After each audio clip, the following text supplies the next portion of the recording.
Hello everyone, welcome to our channel. ఈరోజు కథలోకి వెళ్ళబోయే ముందు మన న్యూ ఛానల్ ఒకటి స్టార్ట్ చేశాము. ప్యూర్లీ హౌస్ వైఫ్ వంటలు కుకింగ్ ఛానల్. ఇంట్రెస్ట్ ఉన్నవాళ్ళు తప్పకుండా ఆ ఛానల్లో కూడా మంచి మంచి రెసిపీస్ చాలా అప్లోడ్ చేస్తున్నాం. ఇంకా కొత్తగా రాబోతున్నాయి. తప్పకుండా ఛానల్ని మీరు సబ్స్క్రైబ్ చేసుకొని ఈ ఛానల్ లాగే ఆ ఛానల్ని కూడా సపోర్ట్ చేయండి. లింక్ డిస్క్రిప్షన్ బాక్స్లో ఉంది. మరి కథలోకి వెళ్ళిపోదాం. అరుంధతి ఒక్కగానొక్క కొడుకు సుబ్బారావు. అరుంధతి భర్త కాలం చేశాడు. అరుంధతి భర్త కలిసి కొడుకుని బాగా చదివించారు. డిగ్రీ వరకు చదువుతానన్నా కాదని పీజీ కూడా కంప్లీట్ చేయించి అరుంధతి భర్త ఉండగానే కొడుకు సుబ్బారావుకి వివాహం జరిపించింది అరుంధతి కోడలు పద్మతో. కోడల దగ్గర నుంచి ఆవిడ రూపాయి కట్న కానుకలు ఆశించలేదు. చూడటానికి పద్మ బాగుంటుంది. పైగా వంచిన తల ఎత్తిన అమ్మాయి కాదు. సంస్కారవంతుల కుటుంబం. దాంతో వాళ్ళేమీ ఇచ్చుకోలేము అన్నా ఆవిడ కట్న కానుకలు అడిగి ఇబ్బంది పెట్టే అత్తగారు కాదు. ఆ తర్వాత పద్మ ఇంటి కోడలుగా అడుగు పెట్టింది. సుబ్బారావు భార్య విధేయుడుగా మారిపోయాడు. ఈలోపు అరుంధతి భర్త చనిపోయాడు. ఆయన చనిపోయేటప్పుడు వీళ్ళకి ఆస్తిపాస్తులు బాగా ఉన్నాయి. ఆ ఆస్తిపాస్తులు కాస్త సుబ్బారావు చేత పద్మ వ్యాపారం పెట్టు అనేసరికి సుబ్బారావు వ్యాపారం పెట్టే మొత్తం ఆర్చేసి ఉన్న నగలన్నీ కూడా అమ్మిచ్చి మళ్ళీ రియల్ ఎస్టేట్ల మీద పెట్టేసరికి సంసారం కాస్త అద్దెగూట్లోకి చేరింది. 2 గదుల ఇల్లు. ఒకవైపున కొడుకు చిన్న ప్రైవేట్ ఉద్యోగం చేసుకుంటూ ఒకవైపున ట్యూషన్లు చెప్పుకుంటూ సంసారాన్ని నెట్టుకొస్తుంటే అరుంధతి బాగా బ్రతికిన కుటుంబం. అంతా దాంట్లో కొడుకు చేత ఆవిడ గవర్నమెంట్ ఉద్యోగం రాయించిన వీళ్ళదే గవర్నమెంట్ ఉద్యోగాలకి రిజర్వేషన్లు ఉన్న కులాలు కాకపోవటంతో రూపాయి లేకపోయినా ఆ అవకాశం కూడా పోయిందే అని బాధేసింది అరుంధతికి. అంతా దాంట్లో చేయి తిరిగిన మనిషి 10 మందికి వండి పెట్టేది ఇంట్లో. దాంతోనే ఇక కాస్త పచ్చళ్ళమ్మి పిండి వంటలమ్మే దాంతో ఆవిడ చేతి రుచి నచ్చిన వాళ్ళు మళ్ళీ సారికని వాటికని వీటికని ఆర్డర్లు ఇస్తూ ఉండేవాళ్ళు. అలా వచ్చిన రూపాయి కూడా ఆవిడ 4 రూపాయలు ఒక అకౌంట్లో ఆవిడ పేరు మీద పడేసుకొని ఏ రోగమో రొస్టో వస్తే ఉంటాయి లెమ్మనమని మిగతాయే కొడుకు చేతిలోనే పెట్టేదే. ఇలా ఉండగా కోడలు పద్మ గర్భవతి అయ్యిందే. కోడల్ని అత్తలా కాదు, అమ్మలా కాదు, సాటి ఆడది ఒక దేవతే వచ్చి చూస్తే గనక ఎలా చూస్తుంది అన్నట్టు పద్మని చూసుకుందే అరుంధతి. ఆ తర్వాత పద్మకి 10వ నెలలో పాప పుట్టిందే. పాప పేరు విద్య అని పెట్టుకుంటే ఇంటికి తీసుకురాగానే అత్తయ్య దరిద్రం పుట్టినట్టు పుట్టింది కాదు, శనిగ్రహం లాగా ఇదే, పాడు పీడాకారం, పాడు ఆడసంత అనేసింది పద్మ.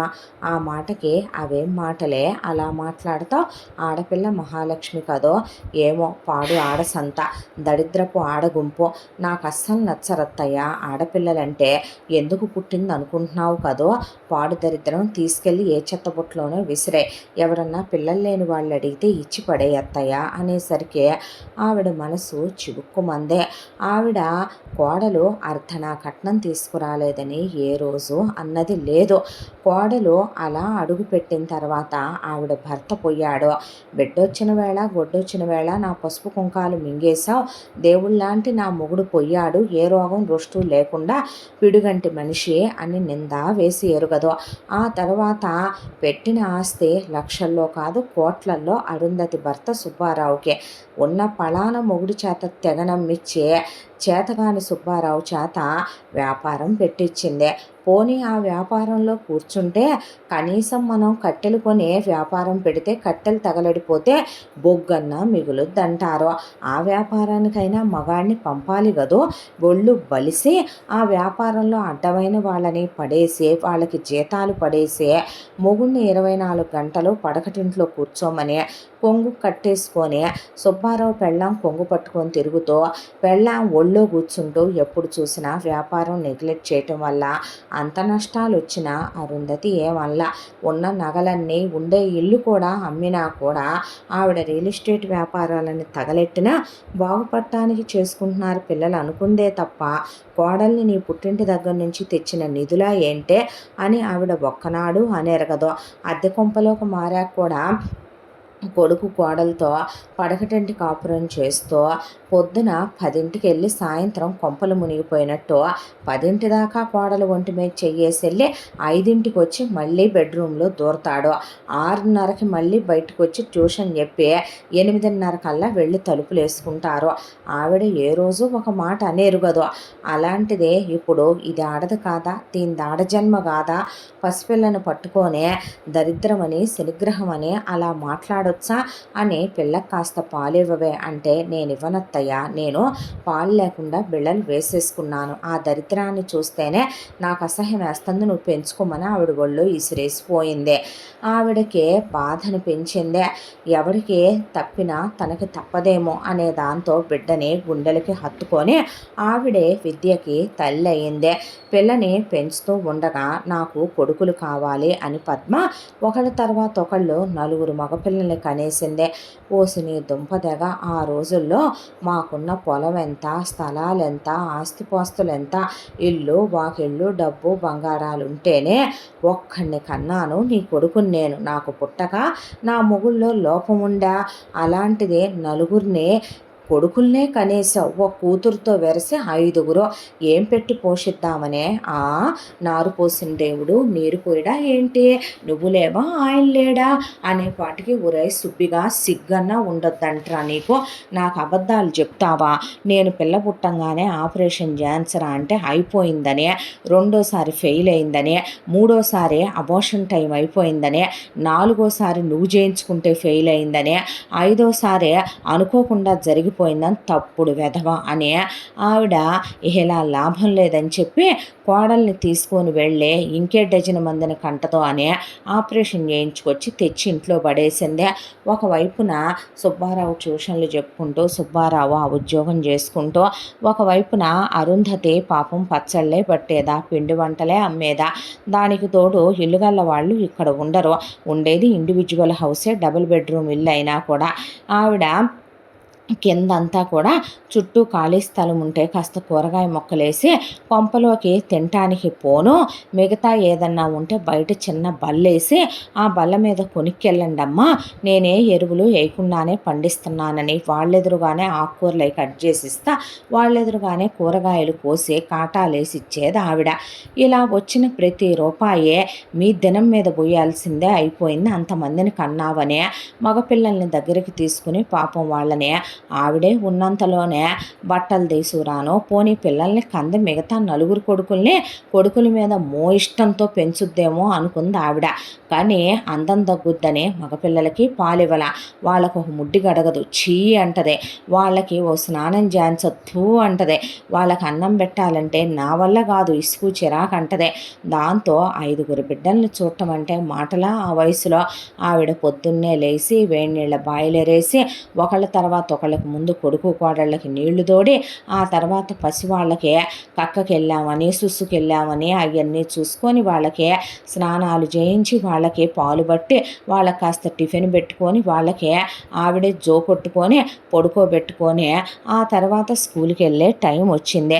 స్కూల్కి వెళ్ళే టైం వస్తే ఏరా సుబ్బి పిల్లల్ని స్కూల్లో వేయాలిగా అంటే, ఏమోనమ్మా పద్మ ఏం చెప్పలేదుగా అంటే, నీ పెళ్ళాము అనకూడదులే కానీ పిల్లల్ని మాత్రం డజన్ మందిని కని భూమి మీద వేద్దాం అందంట్రా, దాని ముచ్చట కొద్దే కదమ్మా కందే, పనికి మాలలేదవా అని ఆవిడ సందు చివర ఒక కాన్వెంట్ ఉంటే వెళ్ళి ఆ పంతులమ్మ గారితో, అమ్మ మా పిల్లల్ని పంపిస్తాను, కాస్త కొట్టొద్దు తిట్టొద్దు, మా పిల్లలు మాకు అపురూపమేనమ్మా, కాస్త 4 అక్షర ముక్కలు చెప్పు అని చెప్పి ఆవిడే నెలకి ఎంతో కొంత ఉన్నంతలోనే ఫీజు కట్టి పిల్లలకి యూనిఫాములు అయ్యేసి అంతా దాంట్లో కూడా అరుంధతి పిల్లలకి కడుపు నిండా తిండి పెట్టుద్దే.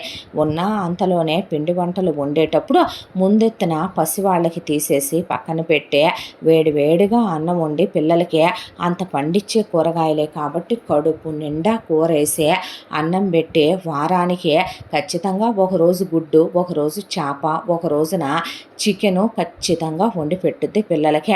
బొంతలల్లే ముద్దుగా ఉండేవాళ్ళు పిల్లలు.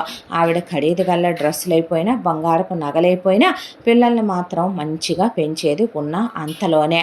ఇక పిల్లలు పెరిగిపోయారు, పాలు యాడ్ నుంచి తెస్తామని చెప్పి ఎటు చోటుంది కాబట్టి ఒక గేదెను కొని ఆ వయసులో ఆవిడే గేదె దగ్గర చేస్తా ఇంట్లోకి సరిపడా పాలు ఉంచి మిగతా పాలు చుట్టుపక్కల వాళ్ళు పోసి ఆ వచ్చిన ₹4 గేదె పోషణకి పిల్లలకి ఏదన్నా అవసరం అయితే సరిపోయాయి.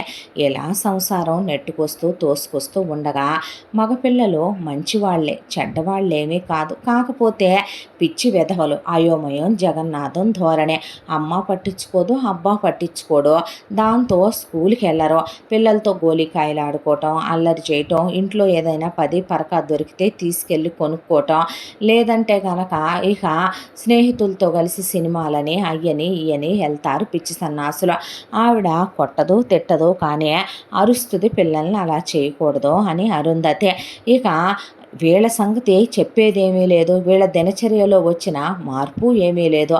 మనవరాలు విద్య ఒకవైపున నానమ్మకి పనుల్లో హెల్ప్ చేసి పెడుతూ, ఆవిడ ఆడపిల్ల కదా, రేపొద్దున మనం ఎటు కట్నాలు పాడు ఇచ్చుకోలేమనే దాంతో పిల్లకి చిన్నప్పటి నుంచే కాస్త చదువుతో పాటు బాగానే చదువుద్ది, పేరుకు తగ్గట్టే విద్య. అన్నిట్లో కాస్త 70%, 75% దాకా వస్తాయి. పిల్లలు తమ్ముళ్ళు నలుగురిని కూడా దగ్గరికి తీసుకుని వాళ్ళకి స్నానం చేయించడం, తలదూవటం, భోజనం తినిపించడం, వాళ్ళని దగ్గర పడుకోబెట్టుకోవటం, వాళ్ళ బాధ్యతలు తీసుకుంటూ ఉండేది మనవరాలు. అంతా దాంట్లో ఆవిడ ఆడపిల్ల ఖాళీగా ఉండకూడదు అనే దాంతో రేపొద్దున దాన్ని ఏ కోటీశ్వరుడో ఎటు చేసుకోడు అనే, పిల్లకి ఏం కట్న కానుకలు ఇస్తారు ఈ దరిద్రులు అనే దాంతో కాస్త కుట్లు అల్లికలు టైలరింగ్ అది నేర్పించింది. చూడటానికి పిల్ల బాగుంటుంది. కోట్లు పెట్టి ఓణీల ఫంక్షను పెద్ద మనిషి ఫంక్షన్లు చేయలేకపోయినా పిల్లకి కాస్త లంగా ఓణీ కొనుక్కొచ్చే, ఓణీ లేయించి 4 ఫోటోలు తీయించి ఒక 5 ముత్తైదులను పిలిచి తాంబూలం ఇప్పించే, ఆ తర్వాత పిల్ల పెద్ద మనిషి అయితే అదే 5 ముత్తైదులకు తాంబూలం భోజనాలు పెట్టి, మగపిల్లలు ఉన్నారు మైలా పెట్టకుండా ఉండకూడదు అనే దాంతో ఆవిడ కాస్త బట్టలు అది తెచ్చి పిల్లకి ఆవిడే ఒక జత చిన్న చిన్నయే కాస్త చెవుకి జోకాలని, ఆవిడే రూపాయి దాసి ఒక ఉంగరం అని, ఆవిడే ఒక రూపాయి దాసి బ్రేస్లెట్ అని, చైన్ అని, ఆడపిల్ల కాబట్టి చేయించింది. ఆ తర్వాత ఇలా రోజులు గడుస్తూ పిల్ల నానమ్మకి పనుల్లో సాయం చేసి పెడుతూ ఉండేది, చదువుకొని వచ్చే. ఆ తర్వాత కాస్త పిల్లకి ఒక 13, 14 ఏళ్ళు వచ్చాక నానమ్మ మిషన్ కొనిపెట్టవా, మిషన్ కుడతాను నేను కూడా అంటే, వద్దమ్మా అంటే, కుట్టని ఏం మాయరోగం, దాని కాళ్ళు చేతులు ఏమైనా ఇరిగిపోతాయా, ₹1 ఇస్తే వస్తాయిగా అత్తయ్య అనే పాటికి అమ్మ అందని, కాదులే నానమ్మ, తమ్ముళ్ళకి పాపం బట్టలని అయ్యని ఈయన అన్నీ నువ్వే అక్కడ చూసుకుంటావు అని పిల్ల పాపం చీరలకు ఫాల్స్ వేయటం, ఏకసంతాగ్రహే కాస్త చీరల మీద పెయింట్లు వేయటం, వర్కులు చేయటం, మిషన్ పని చేసి కాస్త జాకెట్లు అయ్యి కుట్టు పెట్టడం, పిల్ల ఎప్పుడు ఏదో ఒకటి చేస్తూ ఉండేది. ఇలా రోజులు గడిచిపోతూ పెరిగి పెద్దదైంది. విద్య డిగ్రీ కంప్లీట్ అయింది. ఒరే సుబ్బి, పిల్లకి డిగ్రీ కంప్లీట్ అయిపోయింది, పెళ్లి చేద్దాం సంబంధాలు చూసంటే, ఇప్పుడు ఈ భూలోక రంభకి పెళ్లి చేయకపోతే ఏం కొంపలారిపోయినాయిలే కానీ కొన్నాళ్ళు ఉద్యోగం చేయమని అత్తయ్య అనేసరికి, ఓసి పొట్టిదానా నువ్వు, అది చూడటానికి బాగానే ఉంటుంది కదే, అదేమి దరిద్రంగా ఉండదుగా, ఎందుకు అంతోటి మాటలు, కన్న తల్లివై ఉండే, సరేలే అనుకోవాలంతే, బాగుంది అందగత్తె రంభ ఊర్వశి దిగొచ్చింది అని, మనకి మన కళ్ళకు అందంగా కనపడితే సరిపోయిందా, ఏ కోట్లు కట్నాలు ఇస్తావని దీన్నెవడు చేసుకుంటాడనేసరికి నోరు ముయ్యవే, కట్నాలు కానుకలు ఇస్తేనే చేసుకుంటారా, అవి లేకుండా కూడా చేసుకునే అబ్బాయిలు భూమి మీద చాలామంది ఉన్నారు, అది మనిషి కాదా ఏమిటే, మరీ చెప్తావుగానే, అదేలే దేవుడు అవయవాలన్నీ సరిగ్గిచ్చిన ప్రతి ఒక్కటి రంబే, నువ్వంటే అందగత్తెవి కాబట్టి ఆ రోజుల్లో మామయ్యకి వెనక లప్ప ఉంది, నీకు వెనక మాలో లప్ప తీసుకొచ్చావు కాబట్టి పెళ్ళయింది, మరేమీ లేని అడుక్కు తినేదానివి నిన్ను తీసుకొచ్చి నా కొడుక్కిచ్చి చేయలా, అదేంటత్తయ్య, మామయ్య ఒక్కగానొక్క కొడుకు కాబట్టి నీకు సాగిపోయింది, నీకు ఇప్పుడు సాగిపోవట్లా, వీడింత పనికిమాలిన సన్నాసని ఇలా పెళ్ళాం కొంగుబట్టుకొని తిరుగుతాడని అమ్మకు ఒక్కరోజు కూడా గ్లాసు నీళ్ళు ఇవ్వడు ఈ ఎదవ ఇలా తయారవుతాడనే నేను అనుకున్నానా, నీకు కనపడలేదేమోలే అత్తయ్య, పెళ్లి చూపుల్లోనే నాకు కనపడిందిలే మీ అబ్బాయి కళ ఏంటో, ఆ పనికిమాలిన కళే నాకు కనపడలేదు అదేంటో అనేసరికి, ఇప్పుడేంటత్తయ్య నానమ్మ ఎందుకు గొడవ, చేస్తానులే నేను ఉద్యోగం అని ఉద్యోగం చేయటం మొదలుపెట్టి ఆ అమ్మాయికి 25 ఏళ్ల వయసు వచ్చేసింది. ఇంకా సిగ్గుండాలిరా నీకు, ఎన్నాళ్ళు ఆడపిల్ల సంపాదన మీద పడి తింటావు, నీ పెళ్ళాము నువ్వు కలిసి సిగ్గిడిచేశారు, పిల్లకి పెళ్లి చేయొద్దా ఏంట్రా అని ఆవిడే పెళ్ళిళ్ళ పేరయ్యని పిలిపించి, ఇదిగో పేరయ్య గారు, మా మనవరాలు చూడటానికి చక్కగా ఉంటుంది, ముద్దుగా ఉంటుంది, మా కులం ఇది, మాకు కులానికి లోటు లేదు, గుణానికి లోటు లేదు, ఆ దేవుడి దయ వల్ల ఒకప్పుడు ఆస్తులుండి బాగా బతికిన వాళ్ళవే, కొన్ని శనిగ్రహాలని తెచ్చి నెత్తి మీద నేను నా మొగుడు పెట్టుకొని ఒక పనికి మాలిన దరిద్రాన్ని నేను కడుపున మోసిక్కని వచ్చినాయి మాకు ఈ తిప్పలు.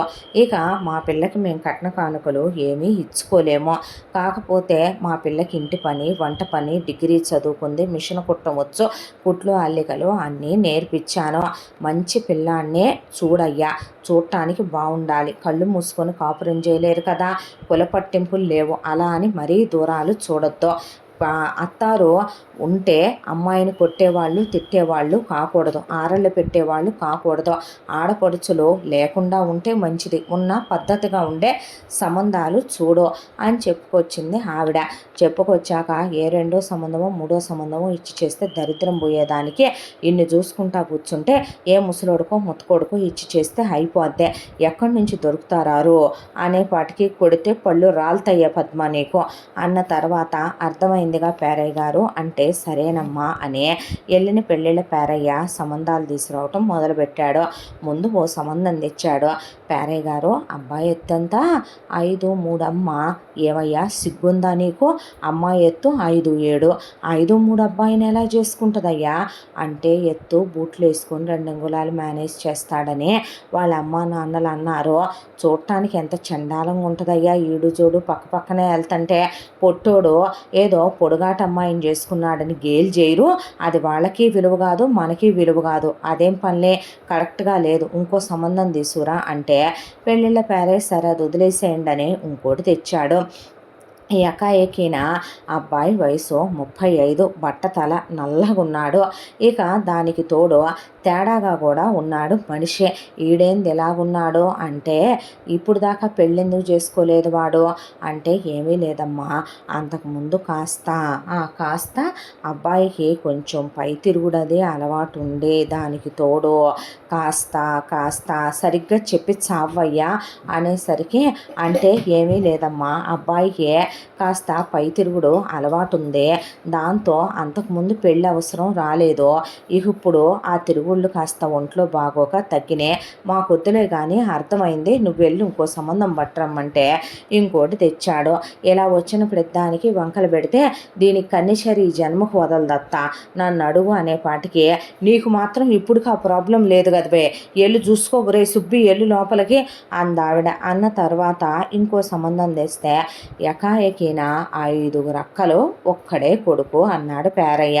5 అమ్మాయిలకి పెళ్ళిళ్ళు అయిపోయినాయా అని అడిగింది అరుంధతి. అంటే పెళ్ళిళ్ళు అయిపోయినాయమ్మా, మరి ఇంకేంటి అంటే, ఇల్లరకం ఇంట్లోనే ఉంటారు, వాళ్ళకి పని మనిషే, వంట మనిషే, పిల్లల్ని కంటానికి ఒక మరయంత్రం కావాలి, వాళ్ళకి కావలసింది ఇంటి కోడలు కాదయ్యా, ఏం సంబంధాలు పంతులు నువ్వు తీసుకురావటం, నీ కూతురికి అయితే ఇలాగే తెస్తావా, నా మనవరాల్లో ఏం లోపాలున్నాయ్యా, వాళ్ళు అనే పెద్ద లోపం, నువ్వు కట్నం ఏమిస్తావు అని, ఇచ్చేటట్టయితే తెస్తారంట. అత్తయ్య ఓ మాట అడగనా, రిక్షా దోలేవాడు ఆటో దోలేవాడు కారు దోలేవాడు బస్సు అడిగాడంటే అర్థం ఉంది, మన బతుకు రోడ్డు మీద దేకటం, మనకు మాత్రం నువ్వు అడిగేదే ఆకాశానికి నిత్యం లేయటం అనిపించట్లా, అడుక్కు తిని గుడిసెల్లో ఉండి రోడ్డు మీద అలా వెళ్ళేటటువంటి గేదెల పేడ పోగేసుకొచ్చి పిడకలు కొట్టుకునే అడుక్కు తినేదానివి నువ్వు, నిన్ను నా కర్మ గాలిపోయి ఆ రోజున నా కళ్ళకే మసిపూసి మారేడుగాయ చేసి మీ కొంపలో వాళ్ళు నేను తెచ్చిపెట్టుకుని దరిద్రం నెత్తి మీద పెట్టుకోవాలా, మూయి నువ్వు ఇంకా అన్న తర్వాత, మంచి సంబంధం తీసుకురండి, మీరు ఎంతైనా సరే ఒక్కటే గుర్తుపెట్టుకోండి, ఎవరిని పడితే వాళ్ళని తెస్తే నేను ఒప్పుకోను, మీరు తెచ్చే ముందే తేవద్దండి అని చెప్పేసింది అరుంధతి. అన్న తర్వాత ఆవిడకి పెళ్లి దిగులు పట్టుకొని గుడికన్నా వెళదామని చెప్పి గుళ్ళకు తిరగటం మొదలుపెట్టింది. అలా ఒక రోజున విద్యను తీసుకొని గుడికి వెళ్ళింది అరుంధతి. పెళ్ళిళ్ళ పేరయ్య వచ్చి అలా ఒక ఫోటో టేబుల్ మీద పెట్టాడు. ఆ ఫోటో చూసి పద్మ ఇదే సంబంధం అని అడిగేసరికి సంబంధమే అన్నాడు పేరయ్య. చూడటానికి అబ్బాయి బాగున్నాడు. ఈడికి ఇంతకీ ఎంతమంది అక్కచెల్లెళ్ళు ఉన్నారో, ఈడి ఫ్యామిలీ హిస్టరీ ఏంటి అనేపాటికి అబ్బాయికి అక్కచెల్లెళ్ళు అన్నదమ్ములు ఎవరూ లేరమ్మా. అమ్మా నాన్నలకి ఒక్కడే కొడుకు. ఇంకే అలాగైతే ఈడికి ఎన్నేళ్ళేంటి అంటే 30, పర్లా మా దానికి 25. వీళ్ళ కులం ఏంటి ఇది? అబ్బో మా మీద 4 మెట్లు పైనే ఉన్నారుగా ఇంకా అనేసరికి ఇంకా అంటే అబ్బాయికి రెండో సంబంధం భాడిపోయిందే.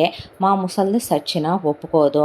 అందుకేనమ్మా మీతో నేను పర్సనల్గా మాట్లాడాలని అత్తయ్య గారి గుడికి వెళ్ళటం చూసే, అమ్మాయి లేకపోవటం చూసే, మీ కొడుకులు నలుగురు అక్కడ క్రికెట్ ఆడుకోవటం చూసే వచ్చానన్నాడు. అనేసరికి సుబ్బి డోరే అంద పద్మ. ఏసొచ్చి నువ్వు బయట ఉండు, మీ అమ్మ వస్తుందేమో చూసి చెప్పు నాకు అన్నాక బయటికి వెళ్ళి నుంచున్నాడు సుబ్బారావు. ఇటో చెవు అటో చూపు వేసే.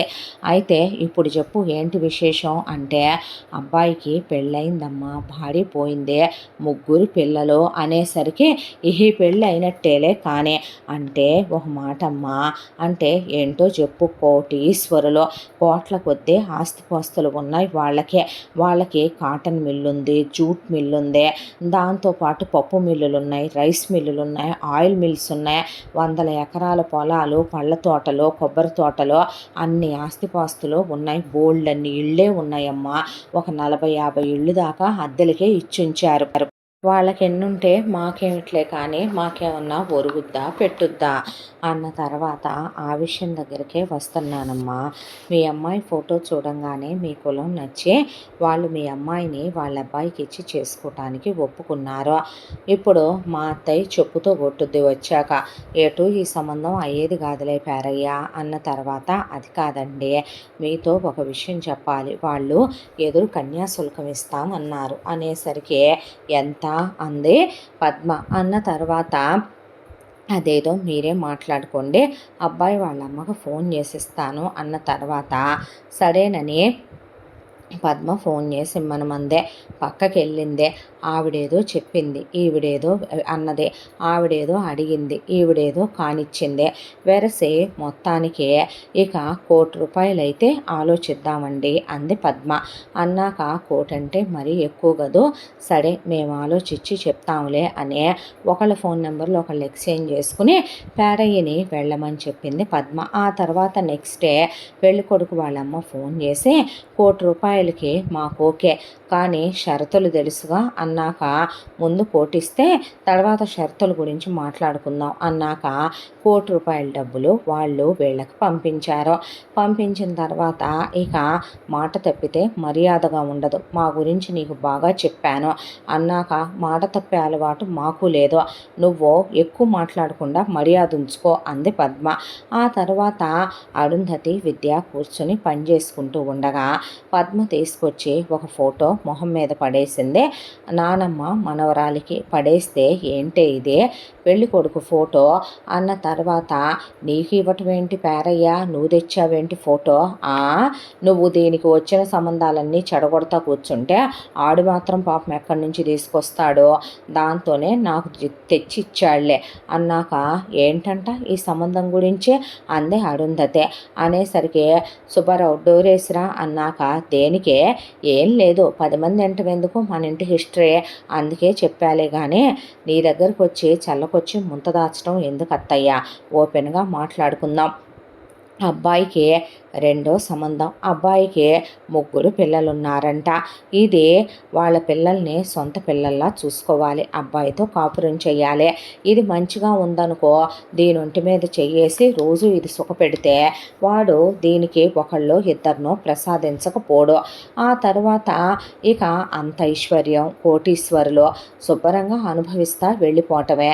ఇక అదే ఇంట్లో అబ్బాయి వాళ్ళ అమ్మ నాన్న ఉంటారంట. అబ్బాయి చనిపోయిన భార్య వాళ్ళ అమ్మ నాన్న స్వయాన అబ్బాయికి మేనత్త మేనమామంట. అంటే అబ్బాయి వాళ్ళ నాన్నకి అబ్బాయి వాళ్ళ అత్తయ్య చెల్లెలంట, అబ్బాయి వాళ్ళ అమ్మకి మావయ్య సొంత అన్నయ్య అంట. కాబట్టి చనిపోయిన అమ్మాయి మరదలంట. ఆ ముగ్గురు పిల్లల్ని చూసుకుంటూ ఇదే అక్కడుంటే చాలు. పెద్ద కొంప, నౌకర్లు చాకర్లు, నగ నట్ర ఏం తక్కువ, వయసులోనేగా ఉన్నాడు. నీ మనవరాలికి 25 లేవు, ఆ అబ్బాయికి 30 ఉంటే పోయేదేంటంట. మగాడు కాదా కాపురం చేయడా, రోజు మీద చెయ్యడా. ఆడదానికి అంతకన్నా ఏం కావాలి. ఆ పడక సుఖంలో కాస్త పెట్టి కడుపు పండించుకుంటే అంతకన్నా ఏం కావాలంట. పైగా ఉన్నమాట ఉన్నట్టు మాట్లాడుకుందాం. వాళ్ళు నాకు ₹1,00,00,000 ఇచ్చి దీన్ని ఎదురు కొనుక్కున్నారు అనే వాటికి కొడితే చెప్పు తెగిపోద్దే. ఏమే నువ్వు తల్లివేనా అమ్మాయిలు నమ్ముకోవటానికి? మనం ఏమన్నా వేశ్యలమా? వేషాలు వేసావంటే పళ్ళు రాలగొడతానంటే ఈసారి నేను ఊరుకోనత్తయ్యా. ఎన్నాళ్ళు అడుగు తినే బతకాలే. ఇది దరిద్రం కొద్దీ పుట్టిందే. ఈ శనిగ్రహాన్ని ఇంకొకళ్ళు డబ్బులిచ్చి మరీ కొనుక్కొని వెళ్తామన్నారంటే నువ్వు వినవేంటి? ఇచ్చి పెళ్లి చేయమనమంటే పిచ్చేమైనా పట్టిందా ఏంటే నీకు? రెండో సంబంధ పాలని మూడో సంబంధ పాలని చేసుకోవాల్సిన కర్మ దానికేం పట్టిందే? నీకు మావయ్య వచ్చినట్టు వస్తాడు దిగే. మా నాన్న 1000 సంబంధాలు ఎతికి తెచ్చాడే మీ మావయ్యనే. మరి నన్ను చేసుకోవాలా మీరు? అదే పట్టింది కొంపక దరిద్రం పనికి మాలిందానా. నువ్వు కన్న కూతురే అనుకుంటున్నావేమే దాన్నే అన్న తర్వాత ఇంకా మాట్లాడటానికి ఏమీ లేదత్తయ్య అని ఇద్దరి దగ్గర నుంచి ఫోనులు లాగేసుకొని ఇద్దరిని ఎత్తుకెళ్ళి గదిలో పడేసి తలుపు తాళం వేసేసింది పద్మ.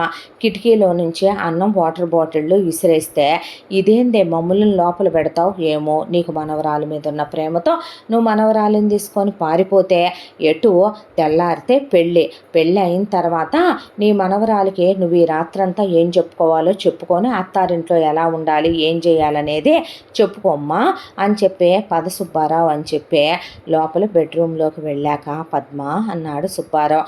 చెప్పు సుబ్బు అంటే ఇంతకే ఆ రోజు పెళ్లి కొడుకు వాళ్ళమ్మ ఫోన్లో ఏం మాట్లాడిందే, నువ్వేం మాట్లాడావే అని అడిగాడు సుబ్బారావు.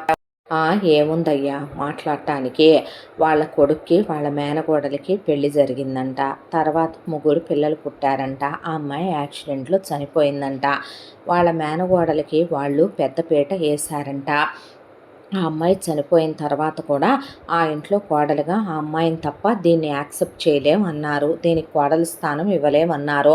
దీనికి ఇక్కడ మన ఇంట్లో ఏమన్నా మనం కూతురు స్థానం ఇచ్చామా? అది నాకు నచ్చదు. అదెటు నాకు నచ్చదు కాబట్టి నువ్వు దగ్గరికి తీస్తే నేను ఊరుకోను. నాకు నచ్చంది నువ్వు చేయవు. నువ్వు దానికి ఏ రోజు తండ్రి ప్రేమ ఇచ్చింది లేదు.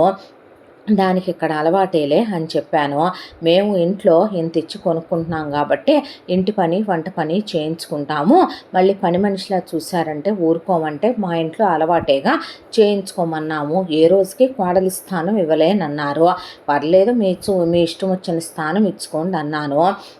మా మేనగోడలు పోయాక మా అబ్బాయి ఎక్కడ వేసలతో తిరుగుతాడోనని మెమ్మాయినిచ్చి చేస్తున్నాము.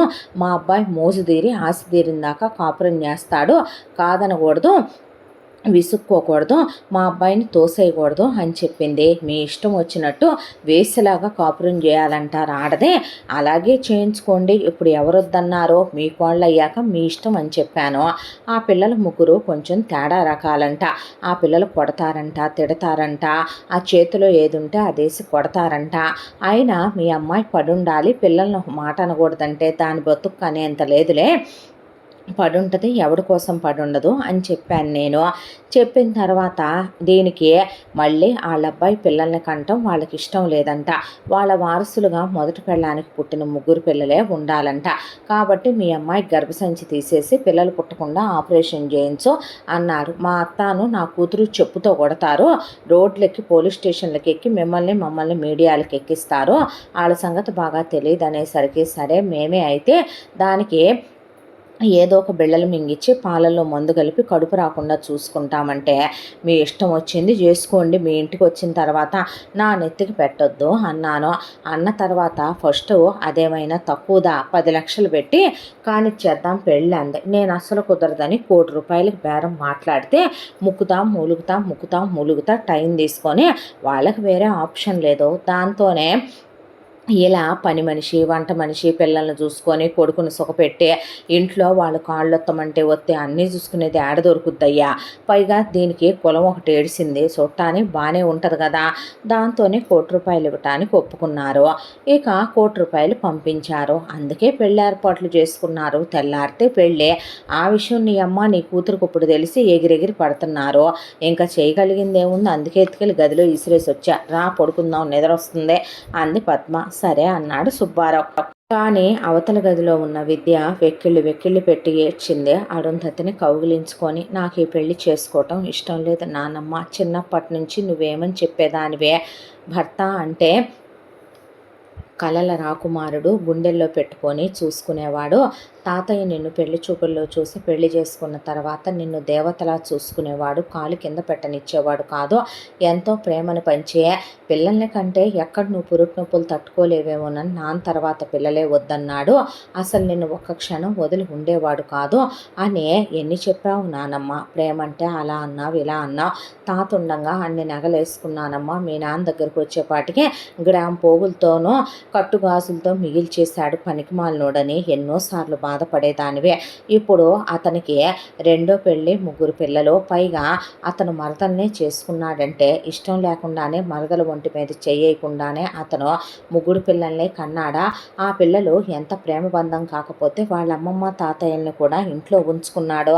పైగా పిల్లల్ని ఎంత ప్రేమ అపేక్ష లేకపోతే చేసుకోబోయే పెళ్ళాం పిల్లల్నే చూడాలి అని చెప్పాడు. నాకేదో అనుమానంగా ఉంది నానమ్మ.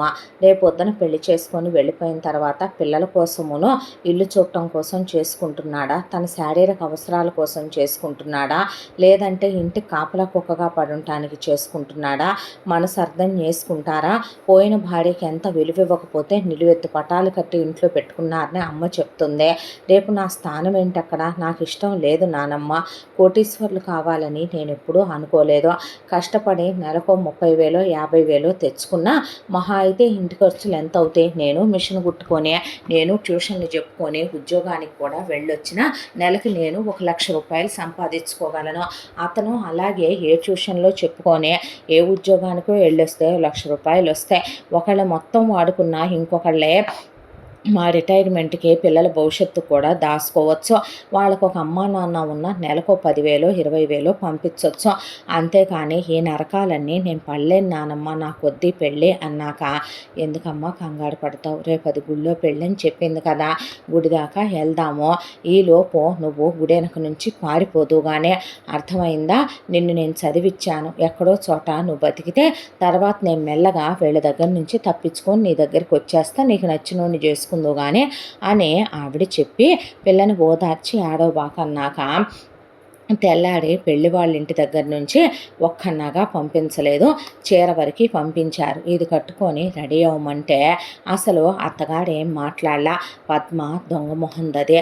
నగలు పంపుద్దు అనుకున్నాను, నగలేమీ పంపలేదు అన్నాక నీకు మీ నాయనమ్మ చేయించిన చైనే ఉంచుకోవే మెళ్ళో అంది పద్మ. అన్నాక చీర కట్టుకొని రెడీ అయ్యాక కారెక్కమన్న తర్వాత పెద్ద కళ్యాణ మండపంలోకి వచ్చేసింది కారు. వచ్చాక గేట్లు మూసేశాడు సెక్యూరిటీ. గుడి దగ్గరకు అన్నావు కదే, నేనే మరంత పిచ్చిదాన్నే. నువ్వు నీ మనవరాలు గుడి లాంటి చోట పెళ్ళిళ్ళు పెడితే పారిపోతారని నాకు తెలియదు అనుకుంటున్నావా ఏంటి? మరి అతి తెలివితేటలు ప్రదర్శించి మాకు అత్తయ్య అని చెప్పే కూతురు పెడరెక్కలు విరిచి తీసుకొచ్చి లోపలికి అలా నగలేకుండా తీసుకొచ్చావేంటి? పెద్ద పెద్దోళ్ళు వస్తే నువ్వు పంపావా ఏంటి? మరి నాకు నగలు అదేంటి పిచ్చి అయినా వేయకూడదా? వాటికి కూడా గతి లేదా?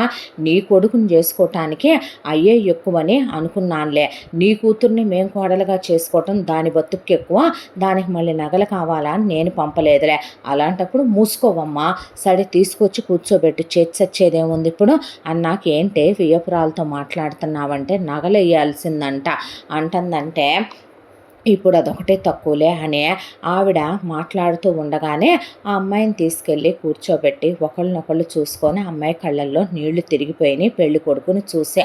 అతని పేరేంటో కూడా తెలియదు అమ్మాయికి. ఆ తర్వాత మెళ్ళో తాళి కట్టేయటం అయిపోయింది. అయిపోయిన తర్వాత అప్పగింతలకి తీసుకెళ్ళండి ఇప్పుడు మళ్ళీ ఇక్కడ కన్నీటి చరిత్రలు ఏమీ వద్దులే అని పద్మ అంటే నువ్వు ముయ్యని ఒక 10 నిమిషాల్లో తీసుకొస్తానని గదిలోకి తీసుకెళ్ళింది అరుంధతి. తీసుకెళ్ళిన తర్వాత విద్య నాన్న అమ్మా అని వెక్కిళ్ళు పెట్టి ఏడిస్తే అమ్మ చూసావా తమ్ముళ్ళని తీసుకొచ్చిందేమో, ఎందుకు తెచ్చుద్దమ్మా, వాళ్ళు పిచ్చి వెధవలు, అయోమయంగాళ్ళు, ఇదేమైనా వాళ్ళని బాగు చేసే తల్లా, బతికిచ్చే తల్లా? నీకొక్కటి చెప్తాను వినమ్మా, పెళ్ళి అయిపోయింది, అతనితో నీకు బంధం ముడిపడిపోయిందే. మనం ఎంతసేపు కూడా అతని గురించే తప్పుగా నెగిటివ్గానే ఆలోచిస్తున్నామేమో.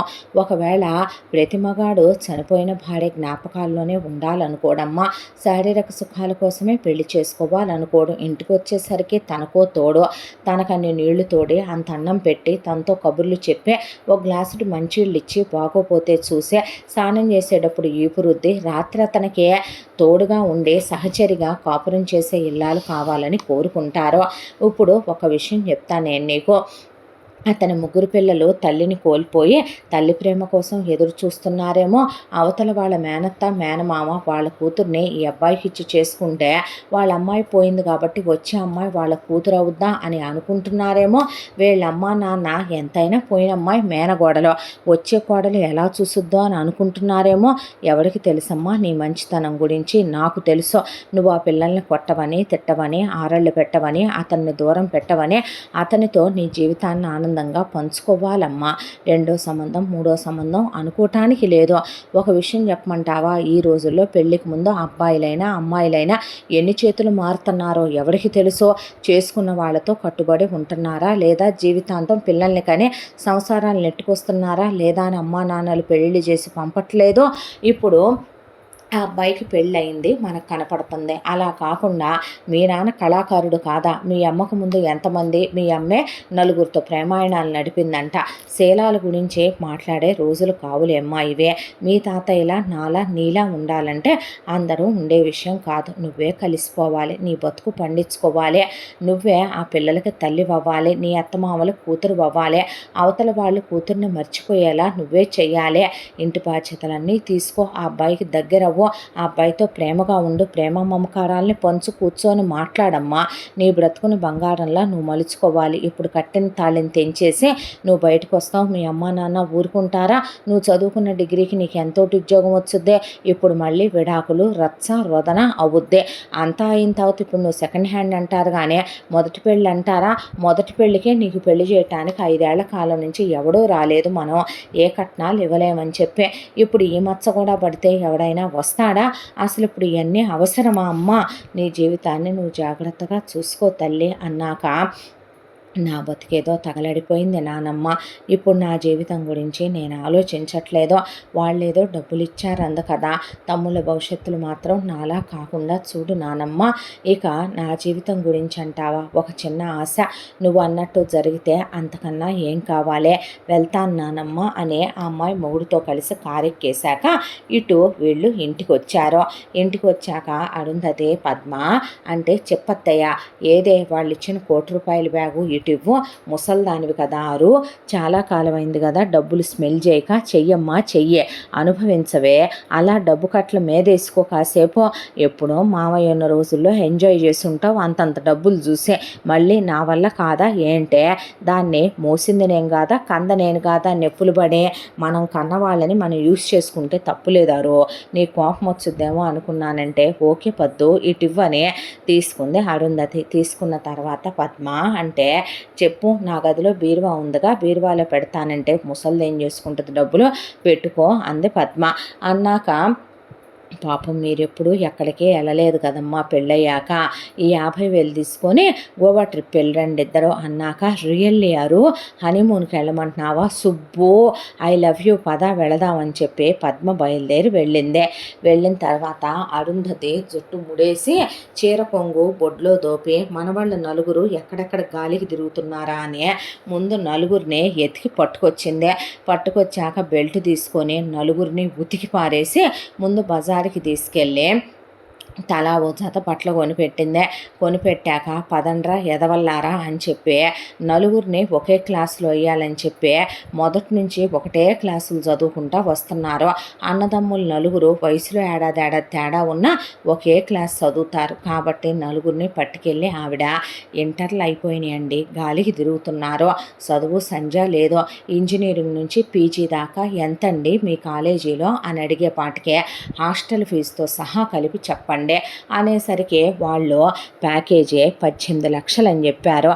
చెప్పిన తర్వాత మంచిదండి అని చెప్పి 18 లక్షల చొప్పున నలుగురికి ఫీజులు కట్టేసి తలా ఒక 70,000 పెట్టి నలుగురికి బండి కొనిచ్చి ఆ తర్వాత తలా ఒక 50,000 పెట్టి వాళ్ళకి కావలసిన బట్టలు కొనిచ్చి మిగతా 80,000 అకౌంట్లో వేసి ప్రాజెక్టులకి వాటికి డబ్బులు కావాలి కాబట్టి కార్డులు చేతికిచ్చి కాళ్ళు విరిచేస్తా. మళ్ళీ ఇంటికి వచ్చిన అమ్మని తిరిగిన ఒక విషయం తెలుసా, మీ అక్క తనని తాను బలిదానం అర్పించుకొని మీ అమ్మ అమ్మేసిందిరా మీ అక్కని. నానమ్మ అనేసరికి అక్కేమైందే, ఇంకెక్కడుందరా మీ అక్కని ఇలా ఒక ఆయనకి ఇచ్చి పెళ్లి చేసి పంపించేసాము, వెళ్ళిపోయింది అక్క. వెళ్ళేటప్పుడు వాళ్ళు ₹1,00,00,000 ఇస్తే మీ బతుకులు బాగు చేయమని చెప్పి వెళ్ళింది. మీ అమ్మా నాన్నలకు పుట్టడమే మీరు చేసుకున్న పాపమయ్యా. మీ అక్క అంటే ఇష్టం లేదంటే మీరంటే ఇష్టం ఉందని కాదురా, ఏదో దానికి వాడికి తోసుబడి కాక కన్నారు మిమ్మల్ని, కన్నా మీద వదిలేశారు. ఎన్నాళ్ళు కష్టమో నిష్ఠూరమో ఒక దెబ్బ వేయకుండా మాట అనకుండా పెంచుకొచ్చాను. బాధ్యతలు తెలుసుకోండి. ఇక్కడ కాలేజీ మంచిదని తెలిసిందే. రేపు మీకు ఒక 50,000 70,000 ఉద్యోగమో వచ్చుద్ది. మళ్ళీ మీరు ఉద్యోగం చేసే పిల్లల్ని చేసుకుంటే ₹4 సంపాదించుకుంటారు. మీ అమ్మ నాన్నల మీద మీరు ఆధారపడి బతకరయ్యా. ప్రశాంతంగా ఈ వయసులో మీకు బండి తోలాలని ఉంటుంది, కొనిచ్చా.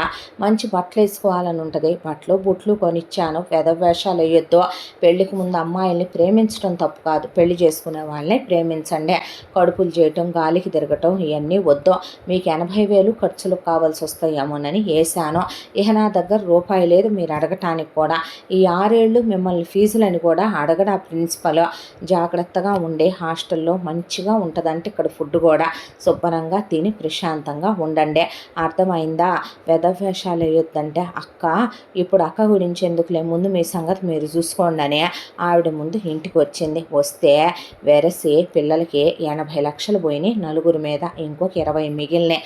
ఆ 20లో 18 లక్షలు పెట్టి సిటీకి అవుట్కట్స్లో వరుసగా ఒక 100 అపార్ట్మెంట్లు ఉన్నాయి. అక్కడి నుంచి ఏం కావాలన్నా కూడా దాదాపు ఒక 50-60 కిలోమీటర్లు సిటీలోకి రావాలి జనాలు. బాగుంది ఏరియా అని చెప్పి ఆవిడకు ఒక ఐడియాలజీ ఉండే ఒక 18 లక్షలు పెట్టి అక్కడ అపార్ట్మెంట్ కొనేసింది. కొన్న తర్వాత పద్మ సుబ్బారావు తిరిగి వచ్చిన తర్వాత సామాన్ లారీలోకి ఎక్కిస్తుంటే ఎక్కడికి వెళ్తున్నాం మనం అంటే ఇల్లు మారుతున్నామే అనేసరికి ఓ విల్లా తీసుకున్నావా, గేటెడ్లోనా, ఎంత రెంటు, 1 lakh 2 lakhs పడే పర్లేదు. అవును నేను డైమండ్ షాపింగ్ చేసుకోవాలి రారు, ఎప్పుడు వెళ్దామంటే ముందు మూసుకొని పదా అంద ఆవిడ.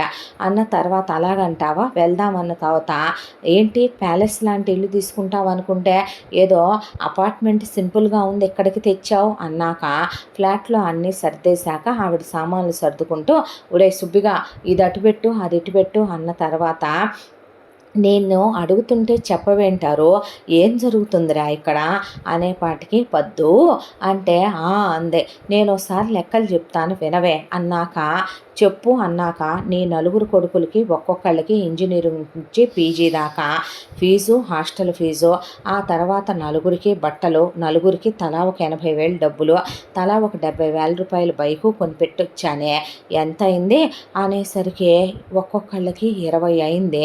4 20 కలపరా పద్దు ఎంత, 80 కట్టేశావా? శుభ్రంగా కట్టేసి జాయిన్ చేసి వచ్చా. మరి గాలికి గాలి వెధవల్లా తిరుగుతుంటే వదిలేసి ఊరుకుంటే రేపు నీలా నీ మొగుళ్ళ తయారవుతారు వాళ్ళు. మరి మిగతా 20 ఏం చేసేవారు? ఇదిగో ఈ ఇల్లు కొన్నా కదే 18 పెట్టే, ఇది మన ఇల్లేనా? ఇల్లు మందేనో అన్నాక ఈ ఇల్లు నా పేరు మీదే ఉంది. రేపొద్దున మీరు నన్ను కొట్టి తిట్టి గెంటేస్తే నా పరిస్థితి ఏంటి? అయ్యే నా మనవరాలి మీద నువ్వు సంపాదించిన డబ్బులు కదే, ఎంతైనా టిట్ ఫర్ టాట్ నువ్వే చేయగలుగుతావా, నేను చేయలేనా ఏంటి? నన్ను గదిలో పెట్టి పిల్లను కొట్టి బెదిరించి నువ్వు వేసిన యాషాలు నేను మర్చిపోయాను అనుకుంటున్నావా? మొన్నటిదాకా నువ్వు కోడల్లా ఉన్నా నేను అమ్మలా ఉన్నాను, కానీ ఎప్పుడైతే నువ్వు ఇలా చేసావో ఇక నుంచి నేను అత్తలా ఉంటాను, కోడల్లా ఉందోగానే. మిగతా 2 లక్షలు ఏం చేశావే? నీకోసం ఏమైనా మావయ్య వస్తాడా ఏంటి ఇప్పుడు అన్నాక నా కోసం నా మొగుడు వస్తాడు, నేను ఇప్పుడు శోభనం గదిలోకి వెళ్తాను అని వాగితే పళ్ళు రాలిపోతాయి. ఎదురుగా ఒక కొట్టు కనపడుతుందో చూసావా? కనపడుతుంది.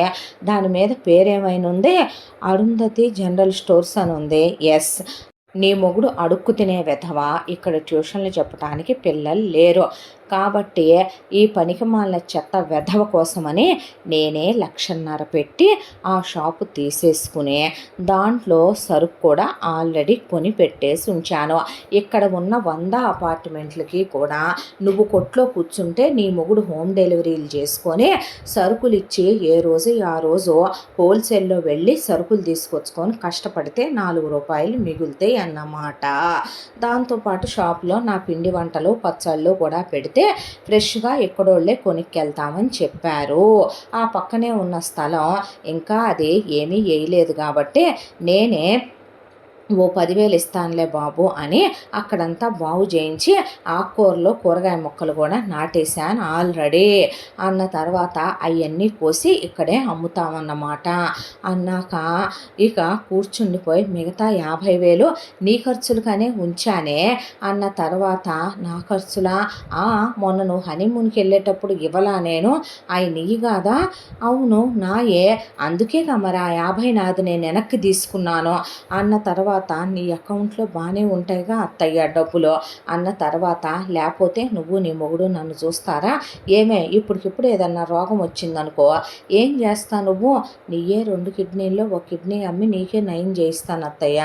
నేనేం చేస్తానన్నాక మూసుకొని ఇక నుంచి చెప్పింది చేసి నువ్వు వెళ్ళి కొట్లో కూర్చో, ఉదయం నువ్వు వెళ్ళి హోమ్ డెలివరీలు చేసుకో, నేను పిండి వంటల పని ఉంది ఇంక అయిపోయింది కదా, నువ్వు చెప్పాల్సిందే, నేను చెప్పింది విన్నావుగా, వెళ్ళి పని చూసుకో అంది ఆవిడ. ఇక్కడ కథ ఇక ఇలా అయిపోయిన తర్వాత కథకి అవతల వైపున కళ్యాణ మండపం దగ్గర నుంచి ఇంటికి వెళ్ళారు వీళ్ళు. ఇంటికి వెళ్ళగానే ఒక హారతలు ఇవ్వటం, లోపలికి రమ్మంటాం అవి ఏమీ లేవు. ఆ అమ్మాయిని తీసుకొని ఆ అబ్బాయి లోపలికి వెళ్ళిపోయాడు. వెళ్ళిపోయిన తర్వాత కొంగుముడి విప్పారు. కొంగుముడి విప్పాక అతను పై గదిలోకి వెళ్ళిపోయాడు. పిల్లలు ముగ్గురు ఆ అమ్మాయిని చూసి లోపలికి వెళ్ళిపోయారు. చనిపోయిన భార్యది చాలా పెద్ద ఫోటో పెట్టి పెద్ద పెద్ద దీపపు సెమ్మెలు అక్కడ పెద్ద దండ వేసి ఉన్నాయి బొట్టు పెట్టి. ఆ తర్వాత ఎవరి గదుల్లోకి వాళ్ళు వెళ్ళిపోయా. ఆ అమ్మాయిని గురించి అసలు పట్టించుకోలేదు. వచ్చేటప్పుడు వాళ్ళమ్మ ఒక ఏదో 2, 3 పాత పంజాబీ డ్రెస్సులు ఉంటే బ్యాగ్లో పడేసి ఆ బ్యాగ్ కారులో పడేసి పోయింది పద్మ. అయితే వచ్చిన విద్యకి ఏం అర్థం కాక గదిలో కూర్చొని ఉంటే మంచినీళ్ళు అవుతున్నాయంటే పనమ్మాయి మంచినీళ్ళు తెచ్చిచ్చింది. ఆ తర్వాత అందరూ కిందకి భోజనాలకు వచ్చారు. తనేది అనే అతను అన్న తర్వాత ఇదిగో అమ్మాయి నిన్నే భోజనానికి రమ్మంటున్నారు అన్న తర్వాత వచ్చి కూర్చున్న తర్వాత తిను అన్నాడు అతను. అన్న తర్వాత భోజనం తిన్న తర్వాత అతను గదిలోకి వెళ్ళిపోయాడు. ఏంది ఇక్కడ నిన్నెవడు రెడీలు చేసి పంపడం, నువ్వే ఆడబడేసింది తెల్లచీర కట్టుకొని వెళ్ళు గదిలోకి అన్నాక ఆ అమ్మాయికి అసలు ఏం అర్థం కాలేదు. సడేనని తనే తెల్లచీర కట్టుకుంటే ఎవరి గదుల్లోకి వాళ్ళు వెళ్ళిపోయి నిద్రలు పోవటం కూడా అయిపోయింది. అదేంటి పాలు కన్నా కాసి ఇవ్వరా ఎవరు అని ఆ అమ్మాయి వంటగదిలోకి వెళ్తే ఫ్రిడ్జ్లో పాలు పెట్టుంటే కాసి ఒక గ్లాసులో పోసుకొని పంచదార కలిపి పాల గ్లాస్ తీసుకొని పైకి వెళ్ళిన తర్వాత అతను ఎంతసేపు నుంచుంటావు డోరేసిరా అన్నాడు. అన్న తర్వాత ఆ పాల గ్లాసు అలా పట్టుకుంటే అతను ఆ గ్లాస్ తీసుకొని అక్కడ పెట్టాడు. పెట్టిన తర్వాత కూర్చో అన్నాక కూర్చుందే. ఇప్పుడు అమ్మాయి సిగ్గుపడే సిచ్యువేషన్లో మెలికలు తిరిగే సిచ్యువేషన్లో లేదు కాబట్టి అలా కూర్చున్న అమ్మాయిని నీ పేరేంటి అని అడిగాడు అతను. విద్య. మీ పేరు అని అడిగితే సూర్య అన్నాడు. అన్న తర్వాత ఆ అమ్మాయి అలా కూర్చుంటే ఏం చదువుకున్నావు అని అడిగిన తర్వాత డిగ్రీ చేశానండి మీరు అనేసరికి అతను ఒక్క నిమిషం ఏమీ మాట్లాడలేదు. మీరేం చేస్తుంటారండి అన్న తర్వాత ఆ మాటకి మాత్రం మనకి మిల్స్ తోటలు అవన్నీ ఉన్నాయి కదా, నేను అవే చూసుకుంటూ ఉంటాను అన్నాక ఆహా అందే. ఇంట్లో ఎవరెవరు ఉంటారు అని అడిగాడు. మా నానమ్మ, మా అమ్మ, నాన్న, నేను, నాకు 9 తమ్ముళ్ళండి అన్న తర్వాత అవునా ఇప్పటిదాకా పెళ్ళెందుకు చేయలేదు అని అడిగితే ఆ మాటకి ఆ అమ్మాయి మా అమ్మ నాన్నలు కట్న కానుకలు ఇచ్చుకోలేకపోయారండి, దాంతోనే చాలా సంబంధాలు వచ్చినా ఆ అబ్బాయిలు కరెక్ట్గా లేరనే దాంతో మా నానమ్మ ఇచ్చి చేయలేదు. ఇంతకాలం ఏం చేస్తున్నావు నువ్వు? జాబ్ చేస్తూ ఉన్నానండి, మా ఇంట్లో వాళ్ళకి హెల్ప్ఫుల్గా ఉంటుందని అనేసరికి ఓహో అన్న తర్వాత అతను లైట్ ఆఫ్ చేసి బెడ్ లైట్ వేసి పడుకో అన్నాడు. అనేసరికి ఆ అమ్మాయి అలా పడుకుంది పక్కకి తిరిగి. ఒక మౌనం. ఆ మౌనంలో ఆ అమ్మాయికి వచ్చిన ఆలోచన ఒకటే, ఓహో నేను సెకండ్ హ్యాండ్ గాడినని పిల్లల తండ్రినని అనుకుంటున్నావేమో. అలా అనుకుంటే మీ వాళ్ళు రూపాయి లేని బిచ్చగాళ్ళు, నేను ₹1,00,00,000 ముష్టేసి నిన్ను కొనుక్కొచ్చుకున్నాననే ఆ మాటల్లో అర్థం నువ్వు నన్నెక్కడా తక్కువ చేయటానికి లేదు అనే ఆ మాటలకు అర్థం నాకేదో 3 పిల్లలు ఉన్నారని నువ్వు చులకనగా చూడక్కర్లేదు. నేనేమి నా భార్యని, నా మొదటి భార్య స్థానాన్ని నీకు ఇవ్వలేను. తను మర్చిపోయి నేనేమి ఇప్పుడు కోరికలతో నీ మీద పడిపోవటం లేదనా. ఇలా ఈ దూరం పర్వాలేదులే, ఒక స్నేహితుడిగా అయినా మాట్లాడుంటే బాగుండేదేమో. ఇలా ఈ దెప్పటాలేంటో ఎంచటాలేంటో అని ఆ అమ్మాయి అలా పడుకుండిపోయింది. ఆ తర్వాత తెల్లాడింది. తెల్లాడిన తర్వాత అతను నిద్ర లేచాడు. నిద్ర లేచిన తర్వాత ఆ అమ్మాయిని విద్య అనగానే ఉలిక్కిపడి లేచింది. కంగారు పడకు అనే కాఫీ కప్పు చేతికిస్తే తాగు అన్నాడు. అన్న తర్వాత కాఫీ తాగింది. నేను ఆల్రెడీ ఫ్రెష్ అయ్యాను, నువ్వు ఫ్రెష్ అయ్యిరా అన్న తర్వాత ఫ్రెష్ అయ్యి ఆ అమ్మాయి పాత డ్రెస్సే వేసుకొని కిందకు వచ్చింది. వచ్చేసరికి ఆ అమ్మాయి వైపు కింద నుంచి పైకి చూసి, సూర్య వాళ్ళ అమ్మ నాన్న అత్త మావయ్య ఏంట్రా ఇంకా బయలుదేరలేదు అంటే, ఒక 4-5 రోజులు వెళ్ళాలనుకోవట్లేదు అన్న తర్వాత పెళ్ళాం మీద మోజు కావాలి, ఇప్పుడు కొత్త మోజు తీరిందాక వెళ్ళలే వదిన అన్నాక, ఓహో సరేలే అలాగైతే అని ఎటు వాళ్ళు అటు వెళ్ళిపోయారు లోపలికి. ఆ తర్వాత సూర్య విద్యను తీసుకొని టేబుల్ దగ్గరకు వచ్చిన తర్వాత తిను దా కూర్చో అన్నాడు. అన్న తర్వాత ఆ అమ్మాయి కూర్చొని తింటుంటే వేసుకో ఇంకొంచెం అని అతను సర్వ్ చేశాడు. చేసిన తర్వాత బయటికి ఎక్కడికైనా వెళదామా, నీకేమైనా అమౌంట్ కావాలా, ఇదిగో ఈ కార్డు ఉంది, ఈ కార్డులో ఒక 5 lakhs క్యాష్ ఉన్నాయి, ఏమన్నా కావాలంటే కొనుక్కో, నీ దగ్గర ఫోన్ ఉందా అంటే లేదండి అన్న తర్వాత, అండి ఏమనక్కర్లేదు సూర్య అను, ఇదిగో ఈ ఫోన్ తీసుకో, ఐఫోనా అన్న తర్వాత నా ఫోనే తీసుకో పర్లేదు, నా దగ్గర 2 ఉంటాయి, ఒకటి ఉంచుకో, నీ దగ్గర సిమ్ కూడా వేసే ఉంది, అన్లిమిటెడ్ బ్యాలెన్స్ ఉంటుంది, మీ వాళ్ళు ఎవరితో కావాలంటే వాళ్ళతో మాట్లాడుకోవచ్చు అని చెప్పాడు. చెప్పిన తర్వాత ఆ అమ్మాయి ఏం మాట్లాడలేదు. నీకేమన్నా కావాలంటే బయటికి వెళ్దాం కొనుక్కుందో కానీ అని చెప్పి అంటే, బట్టలు లేవు అమ్మాయికి, మరీ పాత బట్టలు వేసుకున్నావంటే నాకున్న ఇవేనండి అన్నాక, నాతో రా అనే ఆ అమ్మాయిని ముందు బట్టల షాపు తీసుకెళ్ళాడు. తీసుకెళ్ళి నీకు కావలసినవి అన్నీ కొనుక్కో, నాకు అసలు ఆడవాళ్ళ బట్టల గురించి తెలియదన్నాక, కొనుక్కున్నాక ఒక లేడీస్ ఎంపోరియంకి తీసుకెళ్ళి నీకు కావలసిన ఏదైనా కాస్మెటిక్స్ ఉంటాయిగా కొనుక్కోమన్నా కొనుక్కుందే. అలా ఆ రోజు అయిపోయిన తర్వాత నెక్స్ట్ డే మళ్ళీ బయటికి తీసుకెళ్ళాడు.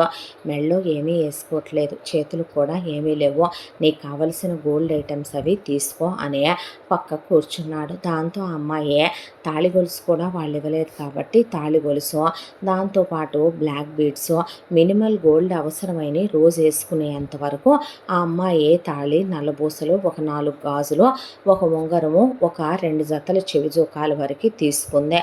చాలా అన్నాక మెట్టెలు మర్చిపోయానంటే తీసుకొని అతనే వేలుకి పెట్టాడు. అతని వేలు ఆమె అలా చూస్తూ నిలబడింది. కనీసం అమ్మాయి కాళ్ళు పట్టుకున్నానని కూడా లేకుండా చేతిలోకి తీసుకుని పెడితే, షాప్ వాళ్ళు మేము పెడతామంటే ఇట్స్ ఓకే అని అతనే పెట్టాడు. ఆ తర్వాత ఇంటికి వచ్చేసి ఇలా 4 రోజులు వీళ్ళు మాట్లాడుకుంటూ ఆ అమ్మాయిని గదిలోకి రమ్మనమని కూర్చోబెట్టి, నీకు ఏ కలర్ అంటే ఇష్టం, ఏ మూవీ అంటే ఇష్టం, నావెల్స్ చదువుతావా, హాబీస్ ఏంటి, బుక్స్ చదువుతావా, ఏ ఏ ప్లేసెస్ అంటే ఇష్టం, నీకు ఫుడ్లో ఏమంటే ఇష్టం, ఈ 4 రోజులు ఇద్దరు ఒకళ్ళ గురించి ఒకళ్ళు అవే మాట్లాడుకున్నారు. రాత్రుల్లో ఇద్దరు ఒకే గదిలో ఉన్నప్పటికీ క్లోజ్ అవ్వకుండా ఎవరి దారిన వాళ్ళు పడుకున్నారు. ఆ తర్వాత ఆ 4 రోజులు అయిపోయి అతను, మరి నేను వెళ్ళిరానా, నా టైమింగ్స్ నేను పొద్దున్నే వెళ్తే ఎప్పుడో రాత్రి అయిపోద్ది వచ్చేసరికి, అంటే మనకి చాలా మిల్స్ ఉన్నాయి, రోజు కంపల్సరీ ఒక మిల్ అయినా చూసుకోవాలి, దానికి తోడు పళ్ళ తోటలు ఉన్నాయి, కొబ్బరి తోటలు ఉన్నాయి, దానికన్నా పొలాలు ఉన్నాయి, స్థలాలు లీజుకి ఇచ్చి ఉన్నాయి, ఇళ్ళు అద్దెలకి ఇచ్చి ఉన్నాయి, అవన్నీ కూడా చూసుకోవాలి విద్య అంటే వెళ్ళి రండి అందే. అన్న తర్వాత అతను నవ్వుతూ వెళ్ళొస్తానని చెప్పి టిఫిన్ చేసేసి బయలుదేరి వెళ్ళాడు. వన్స్ ఆ అబ్బాయి అలా వెళ్ళిన తర్వాత ఒక అరగంట అసలు ఇంట్లో పిన్ డ్రాప్ సైలెన్స్. ఆ తర్వాత విద్య సోఫాలో కూర్చొని టీవీ చూస్తుంటే సూర్య వాళ్ళ అమ్మ వచ్చి, ఏంటే పెద్ద మహారాణిలాగా కూర్చొని సోఫాలెక్కి టీవీలు చూస్తున్నావేంటి అనేపాటికి, ఏమైంది అత్తయ్య? అత్తయ్య అవునులే, మన అనుకునే వాళ్ళు మాకు దూరం అయిపోయిన తర్వాత కాని వాళ్ళందరికీ మేము చుట్టాలమే అవుతాం అనేసరికి, నేనేమైనా తప్పు చేశానా? తప్పున్నారా? నువ్వు నన్ను అత్తయ్య అని పిలవటం ఏంటే? మేడం అనో అమ్మగారనో పిలవాలి కానీ అనేపాటికి, ఏం మాట్లాడుతున్నారు మీరు? ఏం మాట్లాడటం ఏంటే? ఇక్కడికి నిన్ను ఒక పని మనిషిగానే తీసుకొచ్చిందే, వాడికి సుఖాన్నిచ్చే వేశ్యగా, పిల్లల్ని చూడటానికి ఒక ఆయాగా, మాకు నీకు పనులు వచ్చంటగా వంట మనిషిగా పని మనిషిగా తీసుకొచ్చాను తప్ప ఈ ఇంటి కోడలుగా నా మేనగోడల స్థానం ఇచ్చి ఎప్పుడూ తీసుకురాలేదులే నిన్ను అనేపాటికి ఆ అమ్మాయి గుండె ముక్కలైపోయిందే. ఇంకొకసారి మహారాణిలాగా సోఫాలెక్కి కూర్చుంటే చేత్తో కాదు చెప్పుతో కొడతాను. ఏది వాడు 4-5 రోజులు ఒంటి మీద చేసి కాపురం చేస్తేనే ఎంత ఇది నీకు? తేట తీరిపోద్ది, నా సంగతి బాగా తెలియదేమో అనేసరికి ఆ అమ్మాయి అలా చూస్తూ, అంత ఇబ్బందిగా బాధగా ఉన్నప్పుడు ఎందుకు చేసుకొచ్చారండి, నేను ఈ ఇంటి కోడలనే కదా అనేసరికి, ఎవడు చెప్పాడే నువ్వు ఇంటి కోడలు అవుతామని? మేము ఎప్పుడో చెప్పాము విషయాలన్నీ కూడా, మేమేమీ దాయలేదే. నీ బతుకేంటో తెలుసా? ఇంట్లో పెళ్ళి కాకుండా పడుండి కన్నెచెర విడిపించేవాళ్ళు లేక నీ బతుక్కి అడుక్కు తినే నీ ఫ్యామిలీకి అసలు నీ అమ్మ నీ అబ్బతోనే కందంటే ఒక పోలికలు వాడి లేవు నీ దగ్గర. ఏమోలేమనమని దిక్కు మొక్కు లేకుండా ఉంటే బిచ్చం వేసావు తాళి నీకు. ఇక్కడ ఇంట్లో పని మనిషిగా ఉండే అర్హత కూడా లేని నీకు మావాడి గదిలో మావాడి పక్కన కులికే అదృష్టం ఇచ్చాం మేము నీకు, మూసుకొని వెళ్ళి పని చూసుకోవే అన్న తర్వాత ఆ అమ్మాయి అదిరి పడిపోయింది.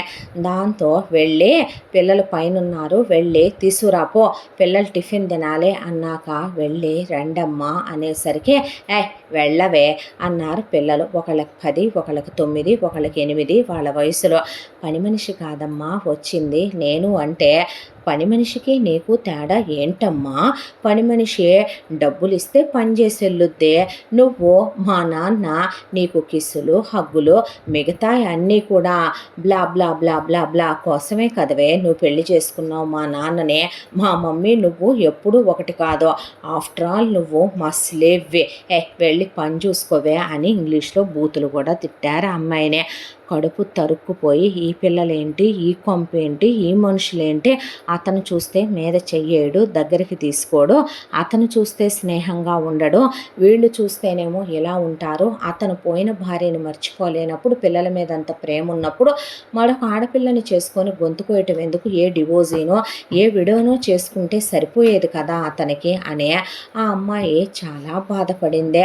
అంతా దాంట్లో అమ్మాయి కిందకు వస్తే, పిల్లలు రావట్లేదంటే, అదేలే నీ పిల్లలు కాదు కదే, నువ్వు కనలేదుగా, కన్న తల్లి పోయింది కదా, నువ్వు సవతి తల్లివేనని ఎన్నిసార్లు రుజువు చేస్తావే అని వెళ్ళి తీసుకొనిరా పిల్లల్ని అనేపాటికి అమ్మాయి భయం వేసిందే.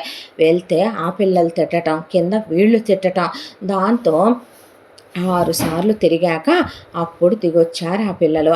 దిగొచ్చిన తర్వాత వెళ్ళి వంట చేయి పిల్లల కోసం అన్న తర్వాత ఆ అమ్మాయి హడావిడిగా వేడివేడిగా వంట చేసుకొచ్చి, పిల్లలకంటే ఇష్టం కాబట్టి ఫ్రెంచ్ టోస్టు, ఐస్ క్రీము అలాంటివన్నీ వేసి ఫుడ్లు పెడితే, చండాలంగా ఉంది నువ్వు వండిన ఫుడ్.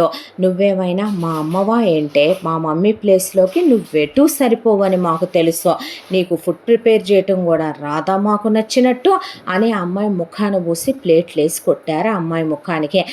నీ బతుకు చెడ, పిల్లలకి మాకు నచ్చేలా ఏమీ చేయలేవు, వాడితో పులకటానికి వచ్చావా ఏంటే?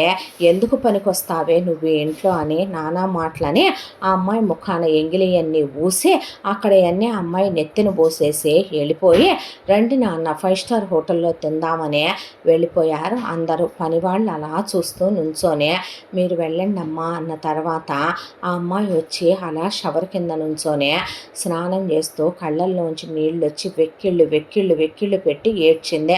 ఏడ్చిన తర్వాత ఇదేం కర్మరా దేవుడా నాకు అనే ఆ అమ్మాయి కళ్ళల్లో కన్నీళ్ళు ఆగలేదు. అన్నీ రుచి చూసే పెట్టింది. అన్నిట్లో అన్నీ బాగున్నాయి. కావాలని వంక పెడుతున్నారని ఆ అమ్మాయికి అర్థమైంది. సాయంత్రం అయ్యేపాటికే ఆ అమ్మాయి భర్త వచ్చాడు.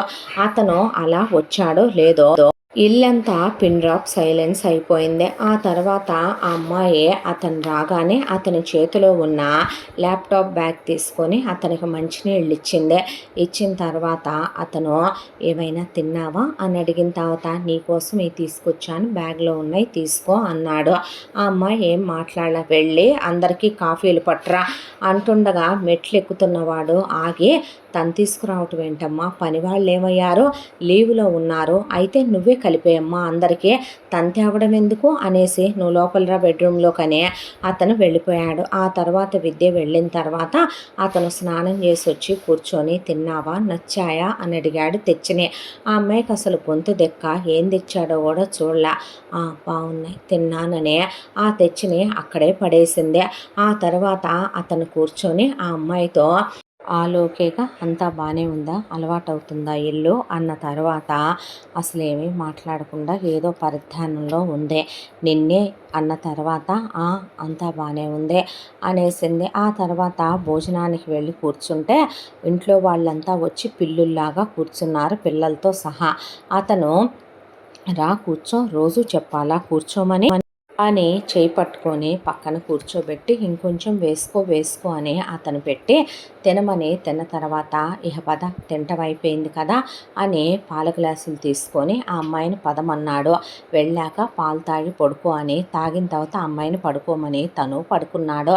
తెల్లారి ఎప్పట్లాగానే అతను లేచి వెళ్ళిపోయిన తర్వాత అతను వెళ్ళేంత వరకు వీళ్ళు సైలెంట్గా ఉండే ఆ తర్వాత ఆ అమ్మాయి చేత ఇంటి పనులు చేయించడం, వంట పనులు చేయించడం, ఆ అమ్మాయిని తిట్టడం, నానా మాటలంటాం, నా కూతురు వేసుకోవాల్సిన తాళి, నా కూతురు పడుకోవాల్సిన పక్క, నా కూతురు అనుభవించాల్సిన మొగుడు, నా కూతురు పెట్టుకోవాల్సిన పూలు, నా కూతురు వేసుకోవాల్సిన నగలు, నా కూతురు కట్టుకోవాల్సిన బట్టలు అంటాం.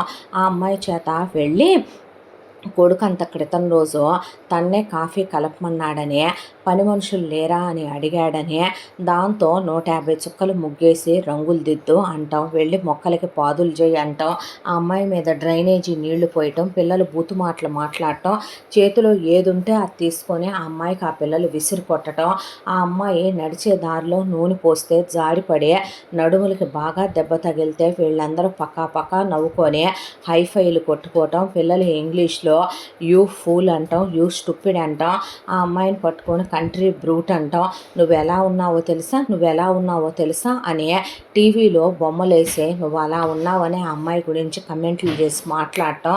ఒకవైపున ఆడాళ్ళంటే అనుకోవచ్చు, సూర్య వాళ్ళ నాన్న, సూర్య వాళ్ళ మామయ్య కూడా ఆ అమ్మాయి మీద వెకిలి జోకులేయటం, ఆ అమ్మాయి బాడీ లాంగ్వేజ్ని, ఆ అమ్మాయిని బాడీ షేమింగులు చేయటం, ఆ అమ్మాయి చేత ఇంటెడి చాకరీ చేయించి వంట వాళ్ళకి మీకు ఇవాళ ఫుల్ రెస్టు, పని వాళ్ళకి రెస్టు అని చెప్పి ఆ అమ్మాయి చేత ఇంట్లో పనులు చేయిస్తూ కావాలని తోమినంట్లే మళ్ళీ మట్టి ఇసుక పోసి తోమించడం, ఉతికిన బట్టలు మళ్ళీ వాటిని బురదలో వేసేసి మళ్ళీ ఉతకమని చెప్పటం, ఆ అమ్మాయి మీద డ్రైనేజీలో నీళ్లు పోయటం, ఆ అమ్మాయి అన్నం తినే టయానికి నా కూతురు అనుభవించాల్సిందే, నా కూతురు కక్కిన కూడు ఎంత బాగా తింటున్నావే, అశుద్ధం తింటున్నావో అన్నం తింటున్నావో అని ఆ అమ్మాయి చేయి గడిగేసి లేచి వెళ్ళిపోయేదే. ఒక క్షణం పాటు భర్తని నిలదీసి అడగాలన్నంత కోపం. ఆ అంతలోకి వాళ్ళన్న మాట, నిన్ను ఖరీదు కట్టి ₹1,00,00,000 పడేసే కొనుక్కొచ్చామే ఒక బ్రోతల్లాగా నువ్వు అన్న మాటకి పేగులు తెగిపోయే. నిజమేగా, తన వాళ్ళు అవసరంలో ఉన్నారు, ఇప్పుడు ఆ డబ్బులు తిప్పి కట్టమన్నా తన వాళ్ళు కట్టలేరు. నానమ్మ గుండె పగిలి చచ్చిపోద్దే. ఎందుకే నానమ్మ నాకు ఇక్కడంతా బాగానే ఉంటుందని నువ్వు అబద్ధాలు చెప్పావని వెక్కిళ్ళు పెట్టి ఏడ్చేదే. సాయంత్రానికి సూర్య వస్తాడు, వచ్చేసరికి ఇల్లు సైలెంట్ అయిపోద్ది, మళ్ళీ అంతా మామూలుగా ఉంటారు. అతన్ని అమ్మాయి అడగలేదు, ఎందుకంటే అతని అమ్మాయితో స్నేహంగా ఉండడు, పలకరించడు, దగ్గరికి తీసుకోడు, చనువుగా ఉండడు. అలాంటప్పుడు ఏమని చెప్పుద్ది ఎంతైనా వాళ్ళ అమ్మ, నాన్న, అత్త, మావయ్య. పోయినావిడ అతని భార్య, మరతలు కూడాను. పిల్లలంటే అతనికి ఎంత ఇష్టం లేని అంతల్లరి చేసినా చూస్తా ఊరుకుంటాడు అనుకొని ఏమీ చెప్పలేకపోయేదే. ఆ తరువాత ఎలా రోజులు గడిచిపోతూ వీళ్ళ అన్యాయాలు అరాచకాలు పెరిగిపోయినాయి. ఆ అమ్మాయి చేత ఆటక మీద అంట్లు తీయించడం, డస్టింగ్ చేయించడం, భూతద్దాలు వేసుకొని చూడటం, ఆ అమ్మాయిని ఫిజికల్ హెరాస్మెంటు, మెంటల్ టార్చరు ఎక్కువ చేసేయటం మొదలుపెట్టే మనిషి ఓ స్తబ్దతలోకి వెళ్ళిపోయిందే. జీవితం ఇక ఇంతే అని ఒక నిర్లిప్తత ఆవరించేసిందే. మనిషి మాటా పలుకు లేకుండా మౌనంగా ఉండటం నేర్చేసుకుందే. వాళ్ళు ఎన్నన్నా విని వదిలేయటం మొదలుపెట్టింది. ఒక రోజున తమ బెడ్రూమ్లోనే పైన అలమర్లు దులుపుతూ ఉండగా స్టూల్ మీద నుంచి జాడి పడబోయిందే. గట్టిగా పట్టుకున్నాడు పరిగెత్తుకుంటూ వచ్చి సూర్య. పట్టుకునేసరికి అతనే శరీరానికి తన శరీరం తగిలి ఒళ్ళంతా వెచ్చగా మారిపోయా. అతను నడుము పట్టుకునేసరికి ఫీలింగ్స్ వచ్చేసినాయి. అతన్ని గట్టిగా హత్తుకుందే. అతను కూడా అమ్మాయిని దగ్గరికి తీసుకొని అంతలోకి ముద్దు పెట్టుకుందామని పెదవులకి దగ్గరికి వెళ్ళాక ఏదో గుర్తొచ్చిన వాళ్ళ అమ్మాయిని దూరంగా పెట్టి అక్కడి నుంచి బయటికి వెళ్ళిపోయాడు. ఓహో, మొదటి భార్య గుర్తొచ్చిందా? ఇప్పుడు శారీరకంగా తనతో కలిస్తే అపవిత్రమైపోతానని బాత్రూంలోకి వెళ్ళిపోయాడా అనుకుందే. ఆ తర్వాత ఒకరోజు పుట్టింటికి వెళ్ళొస్తానని చెప్పి వాళ్ళ నానమ్మ దగ్గరికి వెళ్ళి జరిగిందంతా చెప్పి ఒళ్ళో పడి ఏకరువు పెట్టి వెక్కిళ్ళు పెట్టి ఏడిస్తే, ఏమే పాపిష్టిదానా, వాళ్ళు ఇలా చేస్తున్నారంటే వెళ్ళి మాట్లాడొద్దాం పదవే అని అరుంధతి అంటే, నాకు తెలుసుగా వాళ్ళు అలాగే చేస్తారని అనేసరికి ఆ అమ్మాయి లేచి నుంచొని, ఏం తెలుసమ్మా అని అడిగితే, ఇవన్నీ వాళ్ళు నాకు ముందే చెప్పారు. నిన్ను వాళ్ళ అబ్బాయి వేసలా వాడుకుంటాడనే, నువ్వు అన్నిటికీ మౌనంగా ఉండాలని, వాళ్ళ అబ్బాయికి సుఖం ఇవ్వాలని, పిల్లలకి నువ్వు తల్లివ్వాలని, నువ్వు మళ్ళీ పిల్లల్ని కనకూడదు, జీవితాంతం గొడ్డుముద్దాన్లా ఉండాలని, ఆ అబ్బాయికి నువ్వు మళ్ళీ పిల్లల్ని కంటం ఇష్టం లేదని, ఆ ఇంట్లో వాళ్ళ మొదటి వాళ్ళకి ఇచ్చిన స్థానం నీకు ఎప్పటికీ ఇవ్వలేమని, నువ్వు ఒక వంట మనిషి, పని మనిషి, పిల్లలకాయ, అబ్బాయికి సుఖాన్ని ఇచ్చే మిషన్గానే రావాలని, వాళ్ళు కాళ్ళొత్తమన్నా ఏం చేయమన్నా చెయ్యాలంటే సరే అన్నాకేగా నేను ₹1,00,00,000 ఇచ్చి కొనుక్కున్నారు, మరి కొనుక్కున్న నీ మీద వాళ్ళకి హక్కు ఉండదా అనే పాటికి విద్య లేసి నుంచోనే, ఇంతకాలం నా పుట్టిల్లో నన్ను ఆదరించకపోయినా, నువ్వు తల్లిగా పాలివ్వకపోయినా, దగ్గరికి తీసుకోకపోయినా, తమ్ముళ్ళ కోసమని నిన్ను భరిస్తూ నానమ్మ ఉందని నేను మీకు సాయం చేస్తూ నా కష్టాన్ని ధారపోసాను. వీడు నువ్వు పోతే పీడా పోద్ది, వీడొక తండ్రి, నువ్వొక తల్లివే, చెప్పుకోవాలంటేనే అసహ్యం వేస్తుంది. దానికి బదులు నా రక్త మాంసాలు కూడా అమ్మేసుకొని ఉండాల్సింది కదవే, ఎవడో కొంటానని అడగలేదుగా అంది పద్మ. అన్నాక వెళతాను నానమ్మ అంటే, అదేంటమ్మా, మళ్ళీ అక్కడ పనులు చేసుకోవాలి, పనివాళ్ళు లీవుల్లోకి వెళ్ళిపోతారు, లేకపోతే ఒకేసారి అన్నీ చేస్తే ఒళ్ళు ఇరిగిపోతుంది నానమ్మ, 1 by 1 చేసుకుంటానని ఆ అమ్మాయి, ఇప్పుడు నేను వాళ్ళు ఖరీదిచ్చి కొనుక్కున్న బొమ్మనే, నా మొగుడు వచ్చే టైం అవుతుంది, వెళ్తానని ఆ అమ్మాయి వెళ్ళిపోయిందే.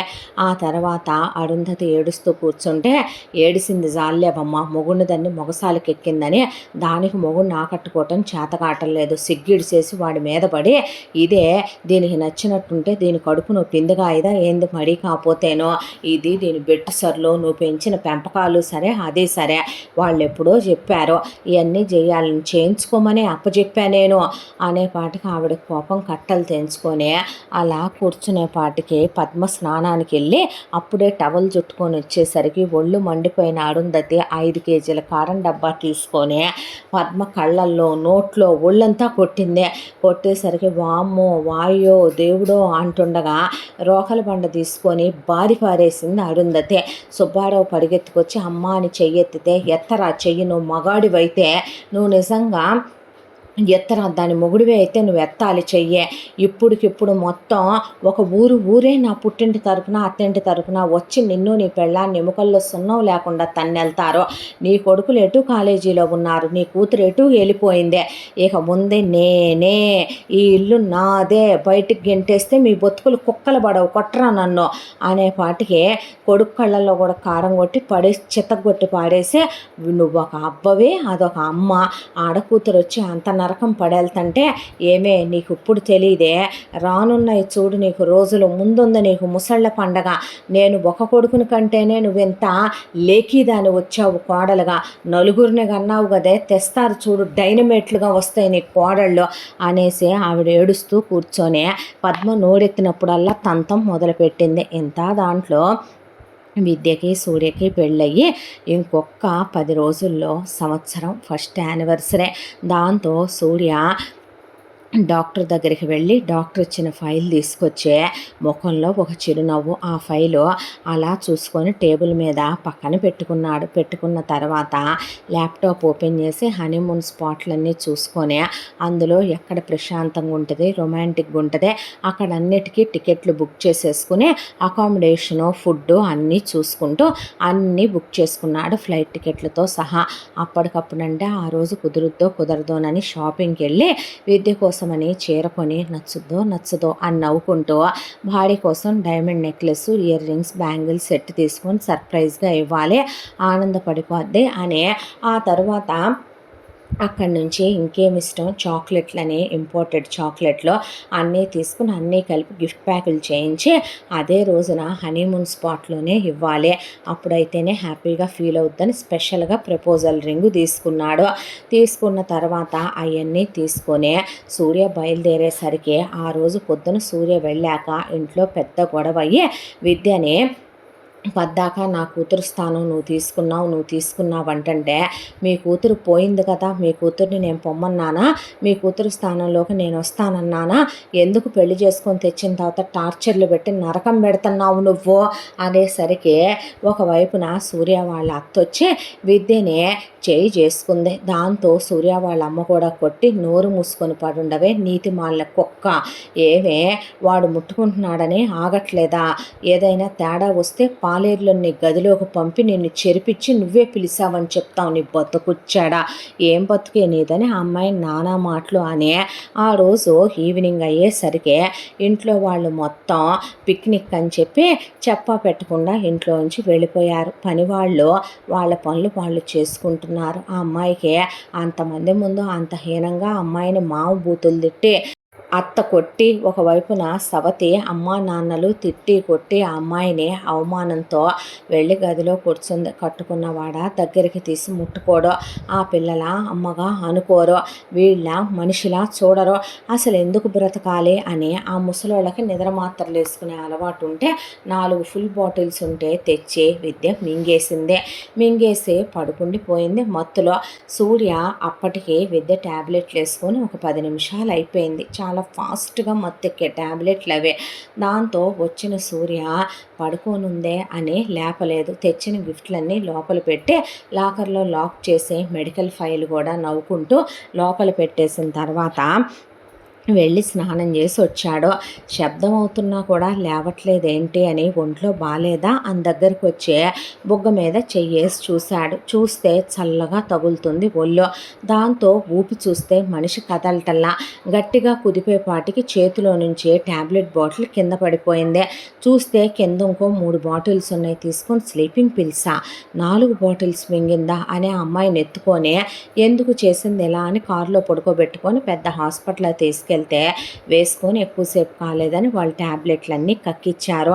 ఆ తర్వాత కాసేపటికి ఇక స్పృహలోకి వస్తుందన్నాక అక్కడే కూర్చున్నాడు. ఆ రోజంతా అయిపోయింది. నెక్స్ట్ డేకి స్పృహలోకి వచ్చింది వైఫ్. వచ్చిన తర్వాత సార్ మీ వైఫ్ స్పృహలోకి వచ్చారన్నాక వెళ్ళి అక్కడే కూర్చొని కళ్ళు తెరిచింది విద్య. బ్రతికే ఉన్నావు పోలేదు అన్న తర్వాత కొట్టాలన్నంత కోపం వచ్చినా తమాయించుకొని ఎందుకు చేసావిలా అంటే మాట్లాడలేదు. నిన్నే అడుగుతున్నాను ఎందుకు చేసావిలా మాట్లాడలేదు. నేను మనిషిని అనుకుంటున్నావా ఇంకేమైనా అనుకుంటున్నావా, నీకేం తక్కువైందని అక్కడ ఎందుకు చేసావిలా అంటే ఏం తక్కువ అవ్వలేదు నాకు, అన్నీ ఎక్కువైనయే. నేను ఎందుకు ఉండాలి మీ ఇంట్లో, నీ పెళ్ళంగా నీకు సుఖాన్ని ఇవ్వటానికా, నీ పిల్లల్ని చూడటానికా, ఆయాగా ఆ పిల్లలు నానా మాటలంటే పట్టానికా, మీ ఇంట్లో పని మనిషి వంట మనిషిగా ఉండటానికి చేసుకున్నావా, అసలు ఇంట్లోంచి వెళ్ళిపోయి ఎక్కడో చోట ఉద్యోగం చేసుకుంటూ బ్రతుకుదామనుకున్నాను, అలా కూడా నన్ను బ్రతకనివ్వరుగా, మీరు ₹1,00,00,000 పెట్టి కొనుక్కున్నారుగా, తిప్పి వాటిని ఇచ్చేయాలి కదా, ఇవ్వలేక పోదాములే పైకి అనుకున్నాను, నా చావుకి నువ్వేమి కారణమని నేను రాయలేదుగా అనేపాటికి నర్సులు సార్ ఇట్స్ పర్సనల్ అని వాళ్ళు బయటకు వెళ్ళిపోయి బయట డోర్ బయట నుంచొని చెవులు లోపలికి వేశారు వాళ్ళు.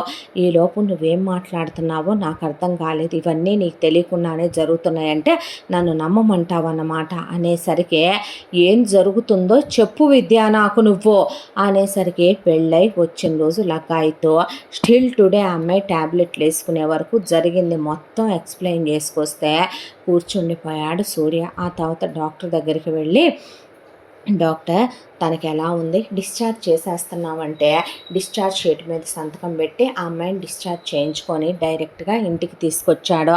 ఎక్కడికి వెళ్ళి కులికొస్తున్నావే, నిన్నంతా ఇంట్లో లేకుండా అనేసరికి, అమ్మ ఒక మాట అడగనా నేను నిన్ను అంటే, ఏంట్రా అని చాలా ఇర్రెస్పెక్టబుల్గా కాలు మీద కాలేసుకొని రిమోట్ మారుస్తూ సౌండ్ పెట్టి వదినా అని కేక సాంగ్ సౌండ్ పెట్టుకునేసరికి ఒకేసారి టీవీ ఎత్తి కొడితే టీవీ పగిలిపోయింది. అక్కడ పగిలిపోయేపాటికి పిచ్చి పట్టిందా, ఎన్నిసార్లు పట్టుద్దే నాకు పిచ్చి, ఎన్నిసార్లు ఎక్కిస్తారే నాకు పిచ్చి, ఎంతమంది ఎక్కిస్తారే నాకు పిచ్చి, ఎన్నిసార్లు అయి తగ్గుతుందే నాకు పిచ్చి అనేపాటికి దడుసుపోయారు అందరూ.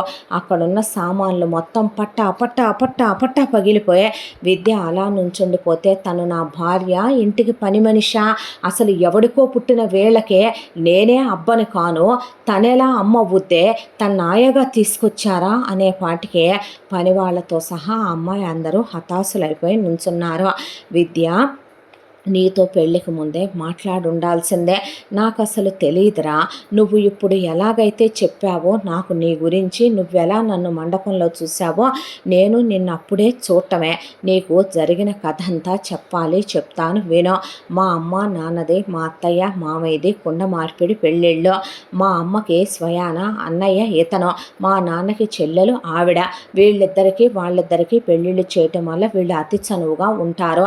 మొదటి నుంచి విడి రకాలు. మా నానమ్మ చనిపోయిందే, మా తాతయ్యకి వీళ్ళ ధోరణి నచ్చలేదు, ఆవిడ ప్రెగ్నెంట్ అయిందే.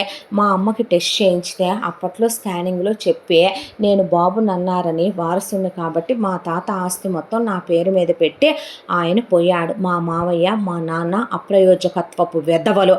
ఆ తర్వాత అక్కడున్నవన్నీ మనుషుల్ని పెట్టి చూసుకోమని స్థలాలు లీజులకు పడేసి, పొలాలు కౌళ్ళకు పడేసే సంసారాన్ని ఇక్కడికి సిటీకి తెచ్చి పెట్టారు. పెట్టిన తర్వాత నేను మా అమ్మ నాన్నలకు పుడితే నా మరదలు మా అత్తయ్య మామయ్యలకి పుట్టిందే. పుట్టగానే మా ఇద్దరిని మూడు పెళ్ళాలని వీళ్ళే ఫిక్స్ అయిపోయారు.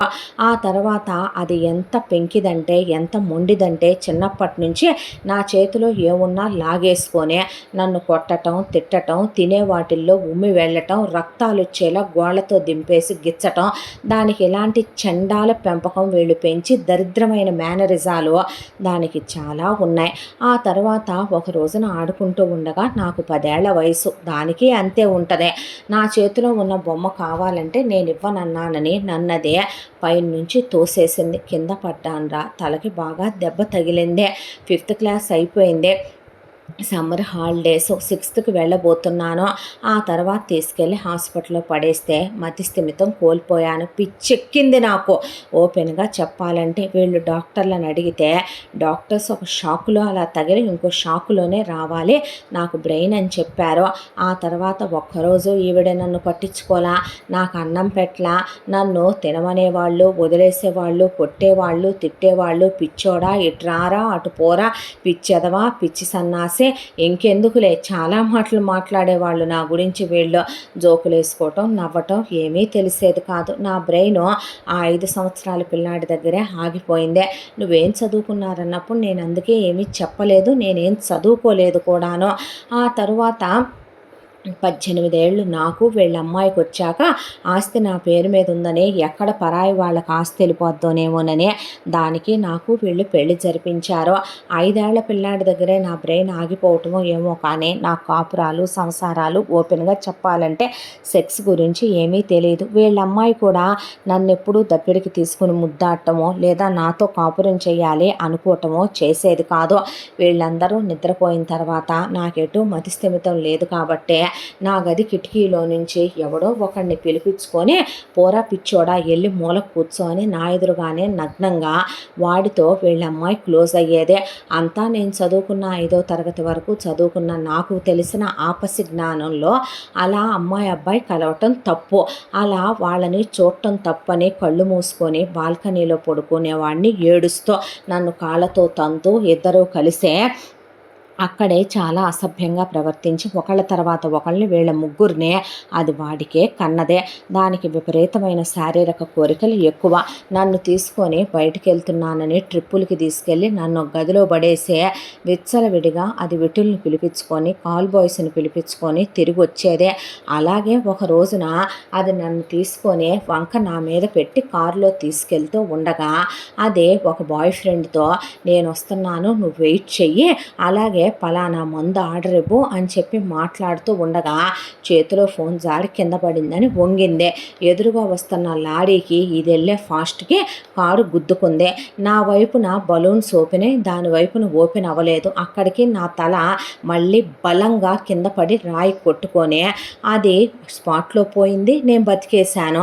హాస్పిటల్కి తీసుకొచ్చాక ఏ షాక్తో అయితే నాకు మైండ్ పోయిందో మళ్ళీ అదే షాక్ తగలటం వల్ల నాకు బ్రెయిన్ వచ్చేసిందని చెప్పాడు డాక్టరు. ఆ తర్వాత వీళ్ళమ్మాయి పోయిందని ఏడుపులు పెడబొబ్బలు అంత్యక్రియలు. నేను పోయినా వీళ్ళంత ఫీల్ అయి ఉండేవాళ్ళు కాదు, అంత అతి చేశారు దాని విషయంలో. ఆ తర్వాత డాక్టర్ గారు నన్ను టెస్ట్ చేసి నాకు తగ్గింది కంప్లీట్గా, కాకపోతే నేను ఒక 1 ఇయర్ మెడికేషన్లో ఉండాలి, సెక్స్కి దూరంగా ఉండాలి, వైఫ్ పోయింది కాబట్టి మీకు అవసరం ఉండదు, బయట ఏదైనా మీరు చెయ్యాలనుకున్నా ఈ 1 ఇయర్ చెయ్యొద్దు అన్నారా, అందుకే నిన్ను దూరంగా పెట్టాను. నువ్వంటే ఇష్టం లేక కాదు, నువ్వు నచ్చక కాదు, నువ్వు ఏ రోజు పెళ్ళిలో నిన్ను చూశానో ఆ రోజే నా మనసంతా నువ్వే అయిపోయావు. నువ్వు అనొచ్చు ఇవన్నీ నువ్వెందుకు నాకు చెప్పలేదు అని.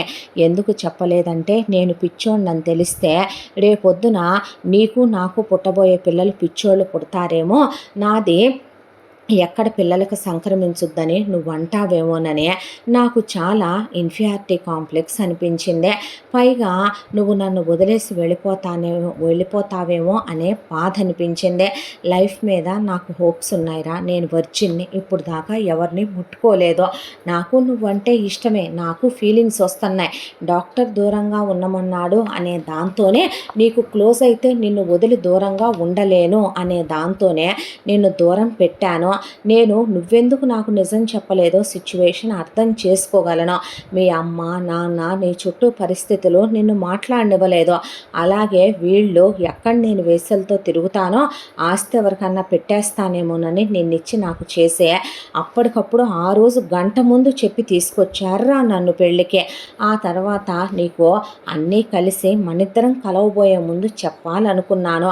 వీళ్ళు నిన్ను పని మనిషిని చేశారని, ఈ పిల్లలు నిన్ను ఇలా మాట్లాడుతున్నారనే నాకు అస్సలు తెలియదురా, నిజం చెప్తున్నాను, అలా చేస్తే నేను అస్సలు ఊరుకోను అనేసరికి ఆ అమ్మాయి ఐఎమ్ రియల్లీ సారీ, నేనే మాట్లాడుండాల్సింది, క్షమించండి, అర్థం చేసుకోలేదు అంటే తప్పు నాది కూడా ఉంది కదూ, నేను నీతో మనసు విప్పి మాట్లాడుండాల్సింది ఒక స్నేహితుడిగా. ఎక్కడ నీకు దూరంగా ఉంటే నేను ఉండలేనేమో అనే దాంతోనే నీకు నేను చెప్పలేదురా. నువ్వంటే నాకు చాలా ఇష్టం. నాకు ఇలా పిచ్చి వచ్చింది, పిచ్చి తగ్గింది, ఇలా వీళ్ళ కూతురు చెడిపోయింది, ఇవన్నీ నేను అసలు చెప్పాలనుకోలేదు. ఎందుకంటే అనవసరమైన విషయాలు ఏ భార్యాభర్తల మధ్య రాకూడదు. కానీ వాళ్ళు చెప్పక తప్పదు, దాంతోనే చెప్తున్నాను ఇలాగా అన్నాక మేము నమ్మమన్నారు, నువ్వే నిందలేస్తున్నావన్నారు, కొత్తగా వచ్చింది దీన్ని మరిగి నువ్వు పిల్లల మీద మా మీద నిందలేస్తున్నావంటే పిల్లలు నువ్వు చీప్ ఫెలోవి, మా మమ్మీ మీద నువ్వు కావాలనే అలా నానా రకాలైన కంప్లైంట్లు చేసావనేసరికి పిల్లల్ని అంటారా అంటారా అంటారా అని నువ్వు తెచ్చింది ప్రాస్టిట్యూట్ని అనే పాటికి పడేసి ఉతికాడు సూర్య. పిల్లల్ని కొడతావేంట్రా అంటే అత్తనే నాన్ననే మావనే అమ్మని కూడా వడ్డిచ్చాడు. 4 మనుషుల పశువుల నాన్న వావి వరుసలు మర్చిపోయి కోడల్ని బూతులు తిట్టడానికి నువ్వెవడవరా నా పెళ్ళాన్ని అంటానికి అని అనేసరికి ఇప్పుడే నేను ఇంట్లోంచి వెళ్ళిపోతున్నానని బ్యాగులు తీసుకొని వచ్చాడు సూర్య కిందకే. వచ్చిన తర్వాత మా సంగతి ఏంట్రా, పిల్లల సంగతి ఏంటి, ఎవడికో పుట్టినోళ్ళ గురించి నాకు అనవసరం. ఇంకో విషయం ఏంటంటే తాతయ్య 100% ఆస్తేమి నాకు పెట్టల, 80% నాకు పెట్టాడు, 20% మీకే ఉంచేశాడు. ఆ 20%లో ఈ కొంప ఉందే, కొంత పొలం ఉందే, కొన్ని ల్యాండ్లు ఉన్నాయే, మీ ఇష్టం మీరేం చేసుకుంటారనేది, ఆ పిల్లల్ని ఏం చేసుకుంటారనేది నాకు అనవసరమైన విషయం అని చెప్పి సూర్య విద్యను తీసుకుని వాళ్ళకి చాలా ఇళ్ళుంటే ఒక ఇంటికి వెళ్ళిపోయి కాపురం పెట్టుకున్నారు. ఆ అమ్మాయి కౌగిలించుకొని ఐఎమ్ రియల్లీ సారీ అని చెప్పింది. నువ్వు పుట్టి పెరిగిన పరిస్థితుల్లో వాతావరణంలో నేను ఆ సారీ ఎక్స్పెక్ట్ చేయకూడదు. ఇక నేనున్న సిచ్యువేషన్లు అంటావా, విలయాలతో అయినా కాపురం చేయమనే గొప్ప అమ్మా నాన్నలకు పుట్టాను నేనని ఆ అమ్మాయిని తీసుకొని అబ్బాయి హనీమూన్కి వెళ్ళి అనుకున్న ప్రకారం గిఫ్ట్లు ఇచ్చి ప్రపోజ్ చేసి వాళ్ళు క్లోజ్ అయ్యి చాలా ఇంటిమేటెడ్గా, చాలా రొమాంటిక్గా, హ్యాపీగా ఉండి ఆ తర్వాత తిరిగి వచ్చారు. విద్య జరిగిందంతా బామ్మకి చెప్పింది. బామ్మ సూర్యని దగ్గరికి తీసుకుని మా బాబే అన్నాక, బామ్మ నేను ఏదైనా కావాలంటే హెల్ప్ చేస్తానంటే, వద్దయ్యా, ఇక్కడ మనుషులకి నువ్వు ఇచ్చినా తీసుకునేంత అర్హత ఉన్నోళ్ళు ఎవరూ లేరు, ఇచ్చినే చాలు, వాళ్ళ బతుకులు బాగుపడ్డాయి, తలా ఓ 70,000 రూపాయలు ఉద్యోగం వచ్చిందే, తలా ఒకళ్ళని ప్రేమించారంట, నాకు చెప్పలేదేంటి అత్తయ్య, మూసుకోవే, నీకు చెప్పేదేంటి, పెళ్లి చేయబోతున్నాను నలుగురికి ఒకే మండపంలో, అమ్మాయిళ్ళ అమ్మా నాన్నలతో మాట్లాడొచ్చాను, అమ్మాయిలు కూడా ఉద్యోగం చేసుకుంటున్నారు, ఎన్నాళ్ళుగా వీళ్ళ సంపాదన మీదే 4 రూపాయలు దాసి ఒక ఇల్లు కొన్నానయ్యా, 4 అంతస్తులది, నలుగురు పిల్లలకే, ఈ దిక్కుమాల మందకు పెంట్ హౌస్ వేయించాలి, ఈ కొంప అద్దెకిచ్చుకుంటే వీళ్ళకే పొట్ట పోసుకోవటానికి సరిపోద్దన్నాక, అలా కాదులే బామ్మ అని సూర్య ఒకవైపున సుబ్బారావుతో డబ్బులు ఇవ్వబోతే వద్దని బామ్మ పెద్ద సూపర్ మార్కెట్ ఓన్గా ల్యాండ్ కొని గోడౌన్ వేయించి పెట్టించింది. ఆ తర్వాత పద్మని ఖాళీగా ఉంచటం అనవసరమని ఆవిడ మిషన్ కుట్టడం వచ్చు కదవే నీకని చెప్పి ఓ బొటిక్ ఓపెన్ చేయించి అందులో తొక్కేసి ఆ డబ్బులు దాయటం మొదలుపెట్టిందే. విద్య తమ్ముళ్ళు నలుగురికి ఉద్యోగాలు వచ్చినా నెలకు 70,000 అంటే ఇబ్బంది పడతారని వాళ్ళకి వాళ్ళ భార్యలకే సూర్యకి తెలిసిన చోట మంచి ప్యాకేజ్తో ఒక పెద్ద జాబులే 8 మందికి 8 ఉద్యోగాలు ఇప్పించాడు. తర్వాత వాళ్ళ పెళ్ళికి తలా ఒక కారు గిఫ్ట్గా ఇచ్చి హనీమూన్ టికెట్లు గిఫ్ట్గా ఇచ్చాడు. వాళ్ళ వైఫులకి తలా ఒక నెక్లెస్, హారం విద్యని చేయించి ఇమ్మనమని చెప్పాడు. అలా వాళ్ళు హ్యాపీగా భార్యాభర్తలు ఉద్యోగానికి వెళ్ళొస్తూ పద్మ సుబ్బారావుని మొహం పగలగొడుతూ బామ్మని గుండెల్లో పెట్టి చూసుకుంటూ, మాతో ఉండు బామ్మ, వచ్చంటే వద్దమ్మా, నేను ఇక్కడే ఉండాలి, లేదంటే మళ్ళీ ఈ సంసారం మొదటికే వచ్చుద్దే అని ఆవిడ, నేను ఆరోగ్యంగానే ఉన్నాకమ్మ, వచ్చి చూసి వెళ్తున్నారుగా, నేనెక్కడికి వెళ్తానురా, మిమ్మల్ని వదిలే 100 ఏళ్ళు ఉంటానమ్మా, బాధపడబాకండే అని చెప్పింది బామ్మ. మేము చూసుకుంటాం అక్క, జాగ్రత్తగా అని వాళ్ళక్క చేతులు పట్టుకుని, అంతకుముందు నిన్ను అర్థం చేసుకోలేదు, ఎప్పుడు నువ్వేంటనేది అసలు తెలుసుకోలేకపోయాం, క్షమించండి బావగారు అన్నాక, ఇప్పుడు ఎందుకు అవన్నీ జరిగిపోయినాయి అన్నాక విద్యకి సూర్యకి పాప బాబు పుట్టారు. ఆ తర్వాత సూర్య ఎక్కడికి వెళితే అక్కడికి భార్యని పిల్లల్ని తీసుకొని ఒక కేర్ టేకర్ని తీసుకొని వెళ్తాడు కారులో, వాళ్ళని అస్సలు వదిలిపెట్టడు. ఆ తర్వాత విద్య వాళ్ళ తమ్ముళ్ళకు కూడా పిల్లలు పుడితే బామ్మ ఒక కేర్ టేకర్ని పెట్టి నేను చూసుకుంటానమ్మా, మీరు వెళ్ళిపోండి ఉద్యోగాలు, కానీ వాళ్ళ రూపాయలు దాసి వాళ్ళకే ఆవిడ ప్రాపర్టీలు కొనటం మొదలుపెట్టింది.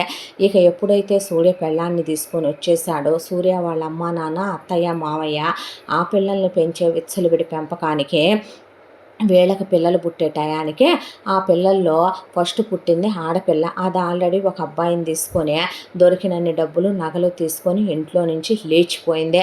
వెనకాల ఉన్న మగపిల్లలు ఇద్దరూ కూడా వయసుకు మించిన ఆలోచనలు, వయసుకు మించిన వ్యవహారాలు, డ్రగ్స్కి అలవాటయ్యే పనికిమాల వెధవల్లా తయారైపోయి, మేము అసలు వెళ్ళిపోతాం, ఇక్కడ ఉండమని చెప్పి అబ్రాడ్లోకి వెళ్ళిపోయి అక్కడే వేరే అమ్మాయిల్ని ప్రేమించేసి మేము ఇండియాకి రామని మొహం కూడా తిప్పి చూడలేదు వీళ్ళదే.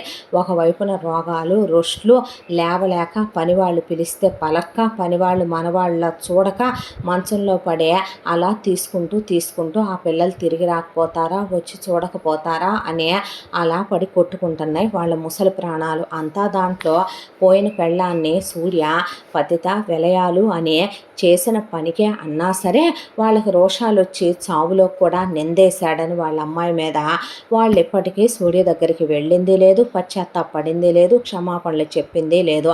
కొన్ని జన్మలు అంతేనని దేవుడు వాళ్ళ కర్మకి వాళ్ళని వదిలేయటం తప్ప చేయగలిగింది ఏమీ లేదు.